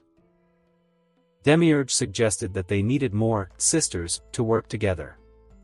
Helant-san, there's a tavern ahead, Momonga said, stepping forward to lead the group inside. Ding-ling. The moment they entered, the pungent reek of cheap ale, unwashed bodies, and old sweat assaulted their senses. The noisy clamor inside died instantly at the chime of the door. Every eye in the tavern turned toward the newcomers. Yo, what pampered young master is out playing with beauties? A bald, burly adventurer at a nearby table grinned sleazily, sizing them up. His gaze drifted from Helant to Momonga, both wearing copper-rank adventurer tags, then lingered greedily on Mino and Nabe. So they're just copper-rank show-offs. The bald man licked his lips. Hey, you two pretty boys, these two ladies ain't bad. How about leaving them here for me to have some fun with? Helant and Momonga exchanged a brief glance and let out soft, amused chuckles. There really are a lot of people without eyes. Nabe's hand instinctively moved to her sword hilt, fingers tightening, but before she could draw, Mino gently but firmly pressed her hand back down. Nabe blinked in confusion. Mino's cute little face was alight with eager anticipation. I'll do it. She looked up at Helant, who gave a small nod of permission. Mino stepped forward lightly, almost skipping, toward the bald man. You son of a bitch, she said sweetly, I've been waiting for an idiot like you for a long time. Before the man could even register the insult, Mino delivered a vicious, pinpoint kick straight to the groin, hitting the bullseye with perfect precision. A sickening crack echoed through the tavern. Ouch! Every male present winced involuntarily, hands instinctively moving to protect their own lower regions. Thud. The bald man folded like a shrimp, collapsing to the floor in wordless agony.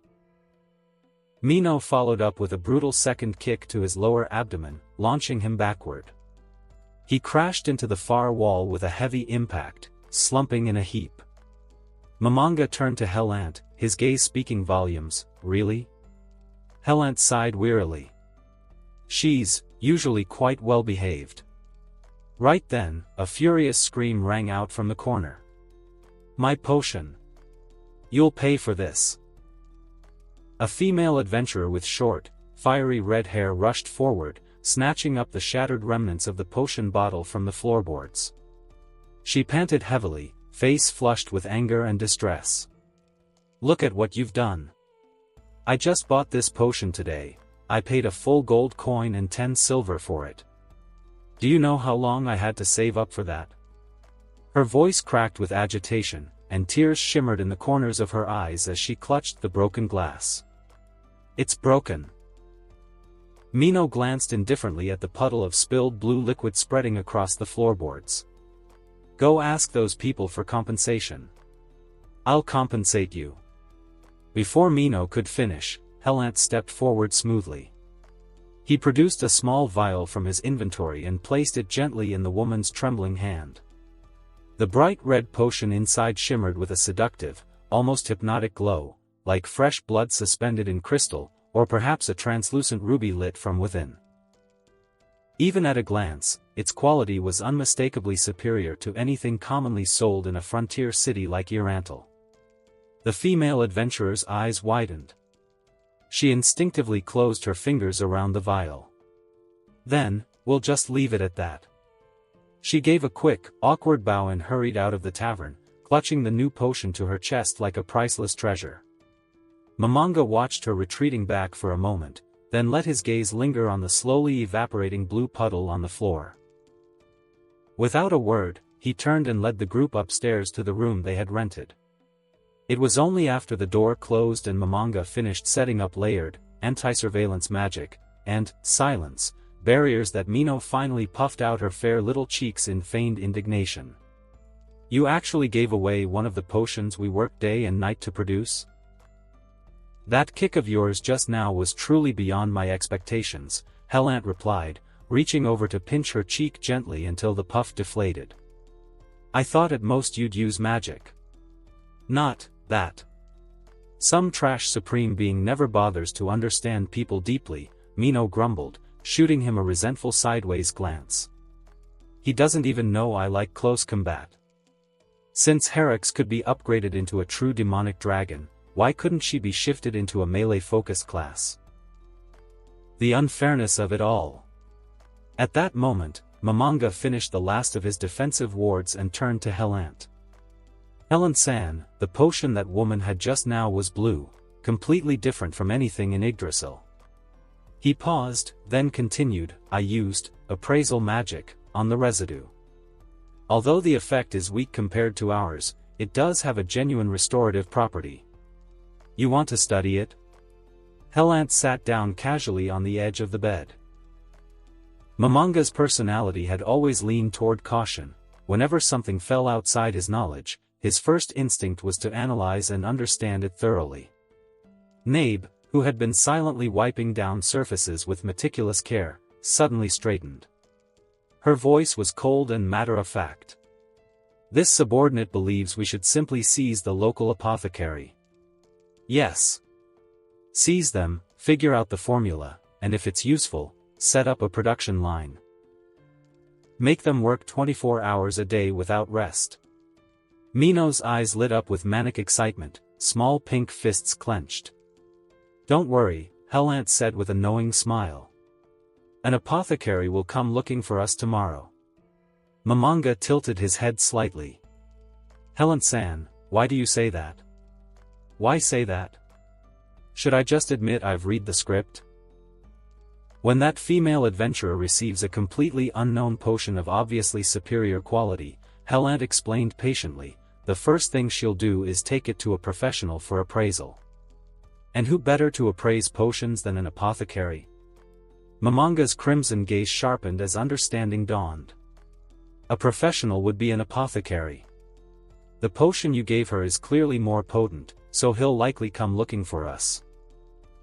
Either to inquire about the manufacturing process or to secure a purchasing channel. Wow! That's a... whoosh! Lord Momonga, Lord Helant, good day. A soft swirl of darkness opened in the corner of the room, and Albedo stepped gracefully through the portal. She bowed deeply in greeting, her movements elegant and precise. Helant's eyes brightened the moment he saw her. Today Albedo wore a sharp, tailored women's suit, black with subtle silver accents, that hugged her figure perfectly. Okay. Her hair is silver in this FIC. Just deal with it.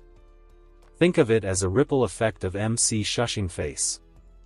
Her long silver hair was gathered into a single high ponytail, giving her an air of crisp professionalism while accentuating the graceful curve of her neck and shoulders. The outfit displayed her generous curves and feminine charm to devastating effect. After rising from her bow, her golden eyes softened instantly into pure adoration as she glided toward Helant. Lord Helant, I missed you. Albedo, why are you here? Mino bared her little tiger fangs, the fire in her eyes igniting at once. Albedo pressed her voluptuous body directly against Helant's chest, glancing sideways at the petite sprout, who barely reached her collarbone. Naturally, to find the one I love most. Sparks practically flew between their gazes. Albedo had only just learned that Mino had shamelessly stolen the spot originally reserved for Lupus Regina. The news had triggered a faint but very real sense of crisis. A supreme being could certainly have multiple women, but there was only one position for the main wife. Since Mino and Helant were both sanctuary demons, the probability of producing offspring was extremely high. Albedo's terrifying intellect immediately ran the simulation. If she gets to him first and bears a child, she might rise to power through the bloodline. Helant wrapped an arm around Albedo's impossibly slender waist. Barely a handful, and savored the soft, fragrant warmth of the succubus against him. Then he felt his other arm being claimed by a smaller, noticeably less plush body. He glanced back. Mino, of course. No wonder it wasn't quite as soft. The smell of gunpowder in Mino's eyes was almost visible. Her love for Helant was no less intense than Albedo's, she simply expressed it differently, teasing, mischievous, and occasionally bratty. The tension in the room thickened palpably. Nabe leaned close to Momonga and whispered, Lord Momonga, I believe it would be prudent for us to step outside. You're right. Momonga followed her suggestion without hesitation. They slipped out and closed the door softly behind them. Albedo tilted her head back, red lips parting slightly as she exhaled a warm, orchid-scented breath against Helant's neck. Hell. I want a kiss. Helant never refused such requests. He sat fully on the bed and gently pulled Albedo onto his lap. Ah. The warm, moist sensation was intoxicating. He didn't even notice Mino's expression, eyes glistening as though she were on the verge of tears. Lord Helant, I want one too. Not to be outdone, Mino forced her way between them. Albedo's generous bosom easily accommodated the smaller girl. Feeling Mino's comparatively uncompetitive frame pressed against her, Albedo suddenly let out a soft, amused chuckle.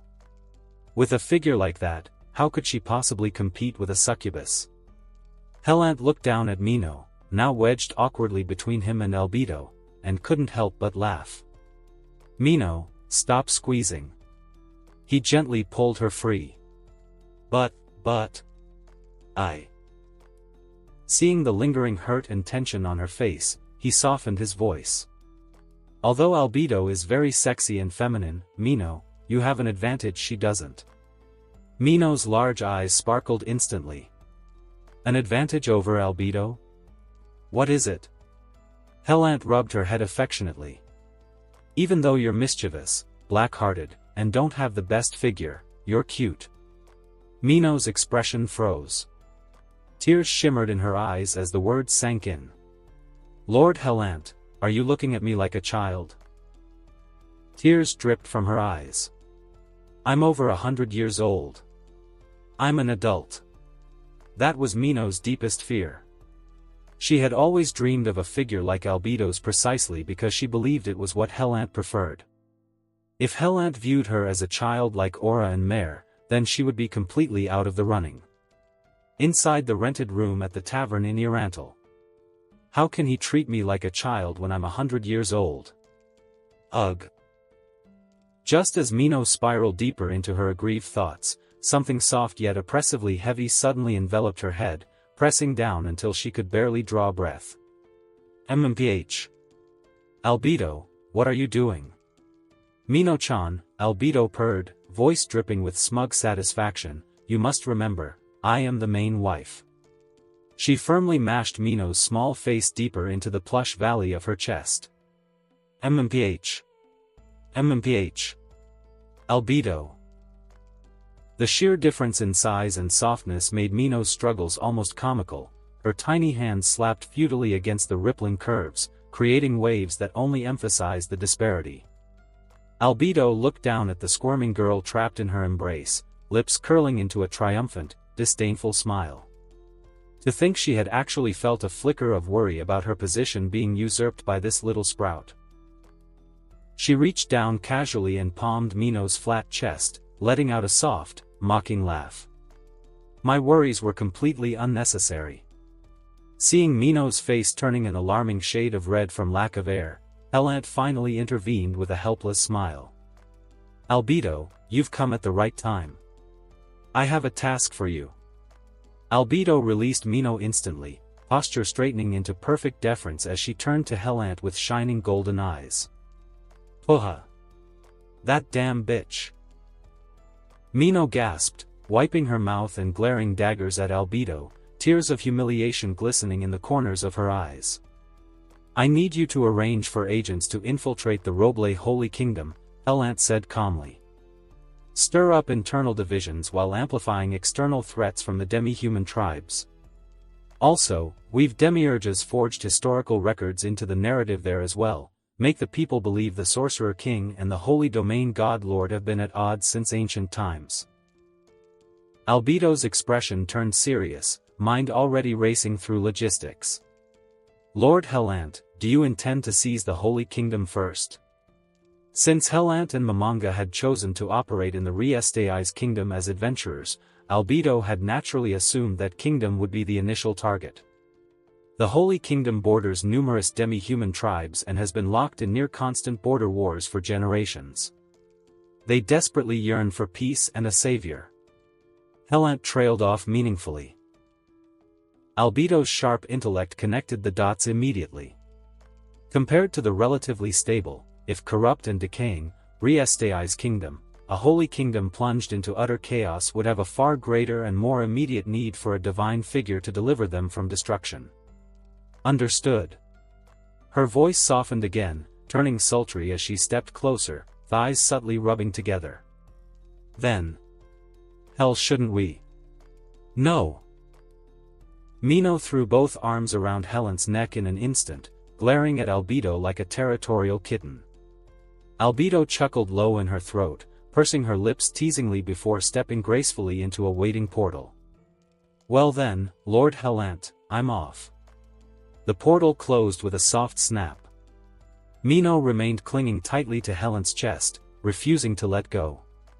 Mino, your level is too low, Helant said gently, shaking his head. You're no match for a succubus like Albedo in a battle of seduction. Usually so lively and full of tricks, Mino's inexperience showed painfully when pitted against a bad woman like Albedo. 2 moves and she was already outclassed. Don't worry, Helant continued, stroking her ruffled white hair. In my eyes, you're not a child. You'll be just like Albedo someday. Mino's large eyes sparkled with sudden hope. Then, a kiss? Wait until you've developed a bit more. Ah. You bastard, Helant. Later that night, the tavern downstairs was far quieter than the raucous afternoon scene. Only a handful of scattered patrons remained, nursing mugs of beer in near silence. The thick stench of old sweat and stale alcohol had settled into something almost mellow under the dim lamplight. For the first time since arriving, Helant truly felt the atmosphere of an isekai'd tavern. "Your drink, sir." The owner set a heavy mug of ale in front of him. The beer carried a rich, honest aroma of malt and aged oak barrels. The liquid was surprisingly clear, not the usual murky swill, glowing a bright, golden yellow in the flickering lamplight. "A pity Momonga can't drink this," Helant murmured to himself, resting his head on one hand. He didn't actually drink. He simply sat, savoring the rare moment of mundane peace in this unfamiliar world. "Hey there, handsome. Are you alone?" Helant glanced up slightly. A pair of fair, beautiful, toned, powerfully muscled thighs passed through his field of vision. Their owner slid gracefully into the seat across from him. "I see you're all by yourself. Something weighing on your mind?" She spoke with a playful, flirtatious lilt, lips curved in an inviting smile. Helant studied her openly. She wore a dark cloak thrown loosely over her shoulders. Beneath it, only a brassiere and shorts. Both pieces studded generously with adventurer identification plates that clinked softly with every movement. Short blonde hair framed a deceptively cute face, crimson eyes glinting with mischief and something darker. Clementine, the infamous former ninth seed of the Black Scripture, now a rogue serial killer with a fetish for collecting adventurer plates from her victims. Interesting. Helant let out a soft, almost melancholic sigh. He lowered his azure eyes slightly, cultivating an air of gentle loneliness. "There's no one to drink with me. It's rather boring." Under the dim yellow lamplight, his flawless, holy features took on an unexpectedly soft, almost vulnerable beauty. The usual divine aura carried a faint trace of ambiguity that made him seem approachable. Clementine felt a slight ripple stir in her chest, something unfamiliar that went beyond her usual urge to destroy and collect. "I want a taste." She reached across impulsively, picked up his untouched mug, tilted her head back, and downed the entire beer in several large, unladylike gulps. Amber liquid spilled from the corners of her mouth, trickled down her chin, slid along the graceful column of her neck, and finally vanished into the deep valley between her breasts. "Damn. Delicious." She curled her lips into a satisfied, predatory smile and exhaled a faint breath of malt-scented alcohol. "And you are, Miss Clementine?" "I am Helant." Helant's gaze roamed openly over her fair, smooth skin. "You're alone too, I see." Clementine noticed where his eyes lingered and deliberately shrugged her cloak farther back, exposing more of her shapely chest and the clinking collection of plates. "Heh. Of course. It must be fate." Her crimson eyes wandered across Helant in return, finally settling on the copper-colored adventurer plate pinned to his chest. She also noticed the hidden letter tucked discreetly beneath his chair, left earlier by the Zuranon defector Kadjit as part of their original plan. She had come here intending to meet Kadjit and use the stolen Crown of Wisdom for some chaotic fun. But now, especially after seeing that copper plate. "So, a noble young master out on a journey," Clementine purred, naturally assuming Helant must be some pampered aristocrat playing adventurer. Only nobles had features that perfect. "What's wrong, Miss Clementine? You've been staring at me." Helant instinctively touched the plate on his chest, recalling Clementine's well-documented fetish for killing adventurers and collecting their identification tags as trophies. The dozens of plates studded across her brassiere and shorts were proudly on display. "Oh my, how lewd." Clementine tapped her own chest lightly, making the plates clink enticingly. "Staring at my chest like that, are you planning something naughty?" "And you've been staring at me, Miss Clementine. Are you also planning something naughty?" Helant straightened slightly, azure eyes meeting crimson without flinching. Clementine's cheeks flushed a genuine pink, but her tone remained teasing. "Oh my, I've been caught. How embarrassing." She leaned in closer, close enough that Helant could smell the faint alcohol and blood scent clinging to her skin, and quietly swiped the hidden letter from beneath his chair with practiced sleight of hand. "Well then, handsome, I'm off." She rose gracefully, deliberately swaying her slender, fair waist in front of Helant's eyes as she sauntered toward the door. Helant naturally noticed the little theft. "Clementine has arrived," he murmured to himself. At this time, she should be on her way to find Kadget. He leaned back in his chair, a faint smile playing on his lips. Still, her figure is surprisingly good. Early the next morning, Helant, Momonga, Mino, and Narbril arrived at the Irantal Adventurers Guild. The spacious hall buzzed with a low hum of activity, adventurers checking the massive bulletin board, clerks sorting parchments behind the counter, and the occasional clink of armor or weapons being adjusted. Sunlight streamed through tall windows, illuminating the colorful array of quest notices pinned across the enormous board. The four of them stood frozen before it, staring at the rows of looping, angular script. "Helant-san," Momonga sent via private message, "do you recognize the writing?" "I don't," Helant replied, eyes narrowed at the abstract scribbles.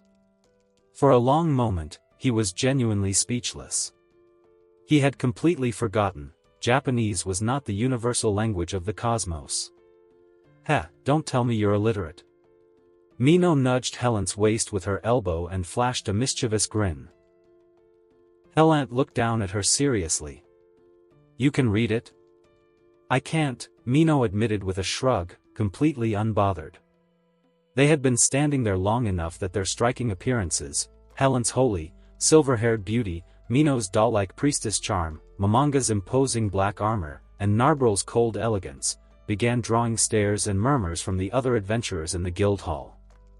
Those people, why have they been standing in front of the bulletin board for so long? If you ask me, they're probably nobles trying to experience life, and now they're stuck worrying over quests. The other adventurers in the guild hall cast their gazes toward them.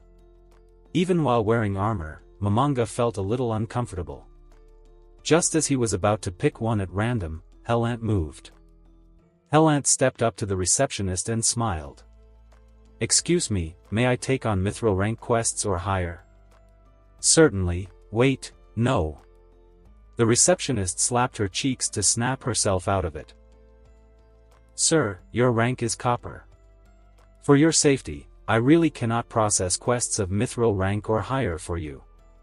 I am a magic caster capable of using third-tier spells, and my friends are all warriors and magic casters of the same caliber." Helant paused, a look of disappointment suddenly crossing his face. "I thought I would be able to take on quests that matched our actual strength." Helant lowered his eyes slightly, giving off a melancholy air that tugged at the receptionist's heartstrings. She quickly said, "Please don't worry. I will find the most difficult copper rank quest for you and make sure you reach mithril rank as quickly as possible." Helant turned back and gave Momonga a wink. "Done." Being handsome really has its perks, Momonga could not help remarking. A man who sells his looks." Mino's eyes were still glued to Helant. Excuse me. Since you want to level up quickly, why not assist us?" Peter Mock approached Helant and extended an invitation. "We are a silver-ranked adventurer group. If you help us on our silver-rank quests, you'll level up faster than by taking copper-rank quests." After saying that, Peter gave a kind smile and stood beside the Swords of Darkness team. He scratched the back of his head. He had noticed Helant and the others earlier. They were good-looking and dressed exquisitely, so Peter judged them to be nobles out to experience life. A team of pure rookies like this taking on quests blindly could easily suffer heavy losses. Remembering his own awkwardness when he first started as an adventurer, he decided to help them. Helant looked at Momonga, and both nodded in agreement. "Then, we'll be in your care." Inside the first-floor lounge of the Adventurers Guild. "I am the leader of the Swords of Darkness, Peter Mock," Peter said as he introduced them one by one. "This is the Ranger, Luckrut Volve. This is the Druid, Dine Woodwonder. And finally, this is the Magic Caster, Ninja." When Ninja was introduced, she gave Helant and the others a shy smile. "Hello." The frivolous-looking Luckrut chimed in, "Don't underestimate her. She's a natural talent holder." "Oh?" Momonga's interest was piqued. "Her talent is magic aptitude, which cuts the time needed to learn magic in half," Peter continued, proudly introducing Ninja. "I'm honored to be born with this ability," Ninja said shyly. "However, speaking of talents, there's someone in this city who is quite famous." "Nfiria Berar, right?" Helant interjected. "Yes. Nfiria Barrier's talent is the ability to use any magic item," Peter continued. Upon hearing this, Momonga immediately became alert and sent a private message. "Helant-san, this Nfiria Berar is dangerous." Being able to use any magic item meant he could freely use many items with strict requirements but extraordinary power. Momonga could not help but start worrying.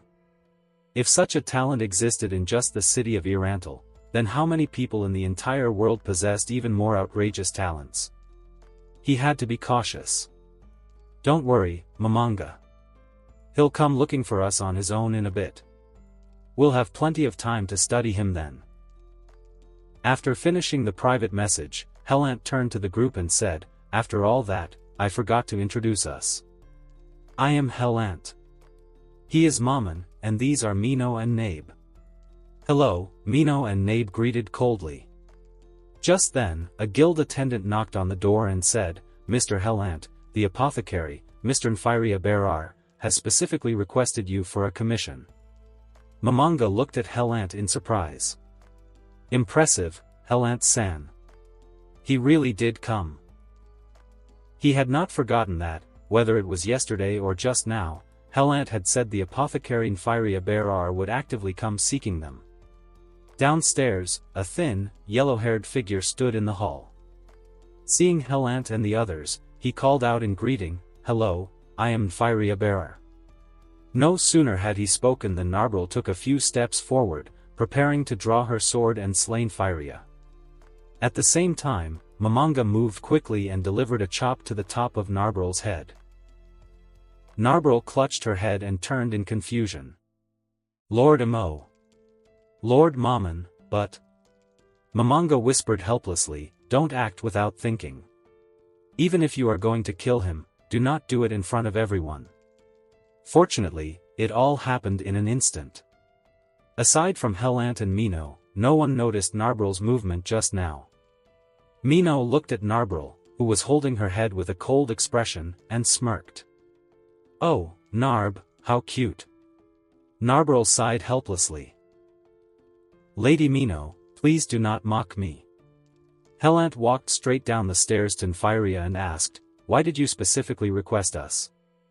"I heard from other adventurers that a very powerful lady came to the tavern yesterday and defeated a copper-rank adventurer in a single move." Nfiria turned his head, his gaze falling on Mino. "So I figured that since you are with her, you must also be very strong. Besides, you are all copper-rank adventurers, so the commission fee is relatively cheap." After saying that, he scratched his cheek in embarrassment. It was not because he wanted to take advantage of them, but because a red-haired female adventurer had come to his shop yesterday, and the extremely valuable potion she produced had come from the hands of the person before him. As an apothecary, he understood the value of that potion very well. It just so happened that he was going to Carne Village tomorrow, so he could use this commission as an excuse to get close to them and investigate properly. In truth, his attention was on Helant because the potion the girl had brought yesterday was of astonishing quality, something almost impossible to refine successfully with current human techniques. Helant looked at Momonga, who nodded and said, "Then let's add the Swords of Darkness team as well." "No problem," Nfiria Berar agreed readily. Night had fully descended upon Irantal, and the tavern's warm, amber glow spilled through the grimy windows, carving a golden shaft of light across the otherwise pitch-black street. Clementine stood just outside, drawing in a slow breath laced with the heavy scent of spilled ale, wood smoke, and the faint metallic tang of old blood that always seemed to cling to places like this. The memory of last night's drink still haunted her tongue. Sharp, malty, with that lingering bite of oak barrel and alcohol burn, so vivid that her feet had carried her here almost of their own accord. She licked her lips slowly, a predatory little smile forming. Helant-san. I wonder if he saved me a mug. The image of the white-haired adventurer rose unbidden in her mind, those striking features, that easy confidence. It made her mouth water anew, as though the beer from yesterday were still sliding down her throat. She pushed the heavy door open with a casual shove. Jingle. Inside, the tavern's lamplight bathed everything in rich, honeyed hues. Helant sat at the very same corner table as the night before, posture relaxed, a full mug of untouched beer resting before him like an offering. The instant his eyes met hers, they brightened. A small, genuine smile tugged at the corner of his mouth. Perfect Clementine's steps lightened instantly. Beneath her dark cloak, her long, pale legs flashed with each stride, smooth skin catching the flickering light like polished marble. She reached the table and flicked the cloak aside with deliberate flair, letting it pool around the chair as she sat. Helant-san's gaze followed the graceful curve of her waist, then lingered on the full swell of her hips pressing against the worn wood. Without preamble, she snatched the mug and took a deep, appreciative sip, savoring the cool foam against her lips. "Oh my, Helant-san," she purred, voice low and teasing. "Were you actually waiting for me?" A wicked grin curved her mouth, scarlet eyes glimmering with dark expectation. "I was about to give up hope," Helant-san replied gently, though amusement danced in his tone. "Miss Clementine, if you'd delayed any longer, I'd have had no choice but to head home alone." "Humph." Her eyes sparkled, outer corners lifting in delight. "Waiting this late into the night? Are you plotting something naughty?" She slid her chair closer with a soft scrape, leaning in until her beer-scented breath ghosted warmly against his ear. "Thinking of doing something bad with me, or to me?" Helant let out a soft, exaggerated sigh at the provocation. "I've accepted an escort job. I'm leaving town tomorrow, for a few days, at least. I thought someone might miss me, so I came to say goodbye properly." Clementine took another long swallow, lashes lowering to veil her gaze. For a brief moment, she fell silent, the playful mask slipping just enough to reveal something almost thoughtful beneath. "What's with that expression?" Helant-san teased lightly. "Are you actually going to miss me?" She raised the mug again, gulping deeply before turning her face away with feigned indifference. "Who would miss you? I'm just a little worried, that's all." Her slender finger tapped the modest copper adventurer tag pinned to his chest, the metal cool against her skin. "A tiny copper rank like you could die in a heartbeat out there. It would be such a shame to waste a pretty face like yours." "Tiny copper rank?" Helant-san arched a brow, voice laced with mock offense. "You sound awfully confident in your own strength, Miss Clementine." "Of course I'm strong." Clementine straightened proudly in her seat. The layered plates of conquered adventurer tags, gleaming metals sewn into the bodice of her revealing armor, caught the lamplight and flashed like scales on some exotic beast. She tapped them with one jade-pale finger, making the metal chime softly. "Every single tag here came from someone I broke. So tell me, am I strong, or am I strong?" "Oh." Helant reached out and touched one at random, eyebrows rising. "Adamantite class? Impressive." "It took everything I had to bring that one down," she boasted, pride blazing openly in her eyes as she watched for his reaction. "But I did it. And I kept the proof." "Incredible, Miss Clementine." "A true rival for the kingdom's own warrior chief," Helant said in exaggerated awe, blue eyes widening theatrically. Here I was, only noticing your beauty. How shallow of me. Humph. Her soft laugh made her creamy chest rise and fall enticingly. When you return, you can tag along under my protection. I'll keep the monsters off you. Clementine narrowed her eyes, a secret smile playing on her lips. By the time Helant came back, YGGDRASIL would have drowned Irantil in undead. The city would be a playground of corpses, nothing left to threaten someone like him. She could take him adventuring properly then. The thought sent a delicious thrill through her. Helant hid a faint smile of his own. Clementine was unexpectedly cute, in her twisted way. He'd half expected her to come after his own tag. Instead, she seemed almost fond. Then I'll thank you in advance, Miss Clementine. His sunny grin and handsome features made something flutter in her chest. She swallowed, cheeks warming despite herself. Ahem. She shifted even closer, the heat of his body brushing hers. Nice brew. Strong finish, she murmured, deliberately swaying so her pale skin gleamed under the light. When she feigned unsteadiness, Helant steadied her with a hand at her waist. Cool, silken skin met his palm. Clementine took the invitation and slid smoothly into his lap. I'm fine. Not drunk at all. Helant sighed. I didn't ask. Feeling suddenly too eager, she pushed lightly against his chest and changed tack. So, where exactly is this job taking you? Carne Village. Helant studied her clear scarlet eyes and grinned. Look at you, tipsy already. Shall I walk you home? Clementine flushed, voice turning airy with mock indignation. Pervert. I'll see myself home just fine. She rose gracefully, flashing one long, pale leg as she turned. Stay there a good long while, all right? Jingle. The door shut behind her. Clementine vanished into the night. Helant-san, aren't Albedo and Mino enough for you? You're still out here flirting. Momonga, fully armored as the dark warrior Momon, dropped heavily onto the bench opposite.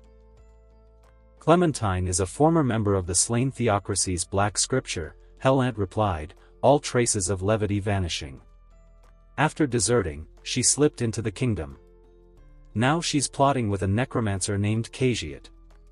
Momonga tilted his head slightly. Gathering intel, then? No, he's just a hopeless skirt chaser. Mino popped up from nowhere, big eyes brimming with accusation. Helant lifted her effortlessly onto his lap and ruffled her hair. She came to me. Blame my overwhelming charm. Mino nestled against him with a pout. I don't care. I want to be the main wife. Helant ignored the declaration. Claiming that title would require getting past Albedo first, an impossible feat. So. Black Scripture, Momonga mused. Helant-san, what's your plan with her? She and the necromancer intend to drown Irantil in undead, Helant explained calmly. We'll let them proceed, then swoop in to save the city. Excellent publicity for both of us. And that concludes this episode. If you enjoyed it, I'd seriously love it if you guys could leave a like on the video, as it genuinely helps out so much, and it keeps me going, plus it takes only 1 second. That said, have a wonderful day. See you in the next one.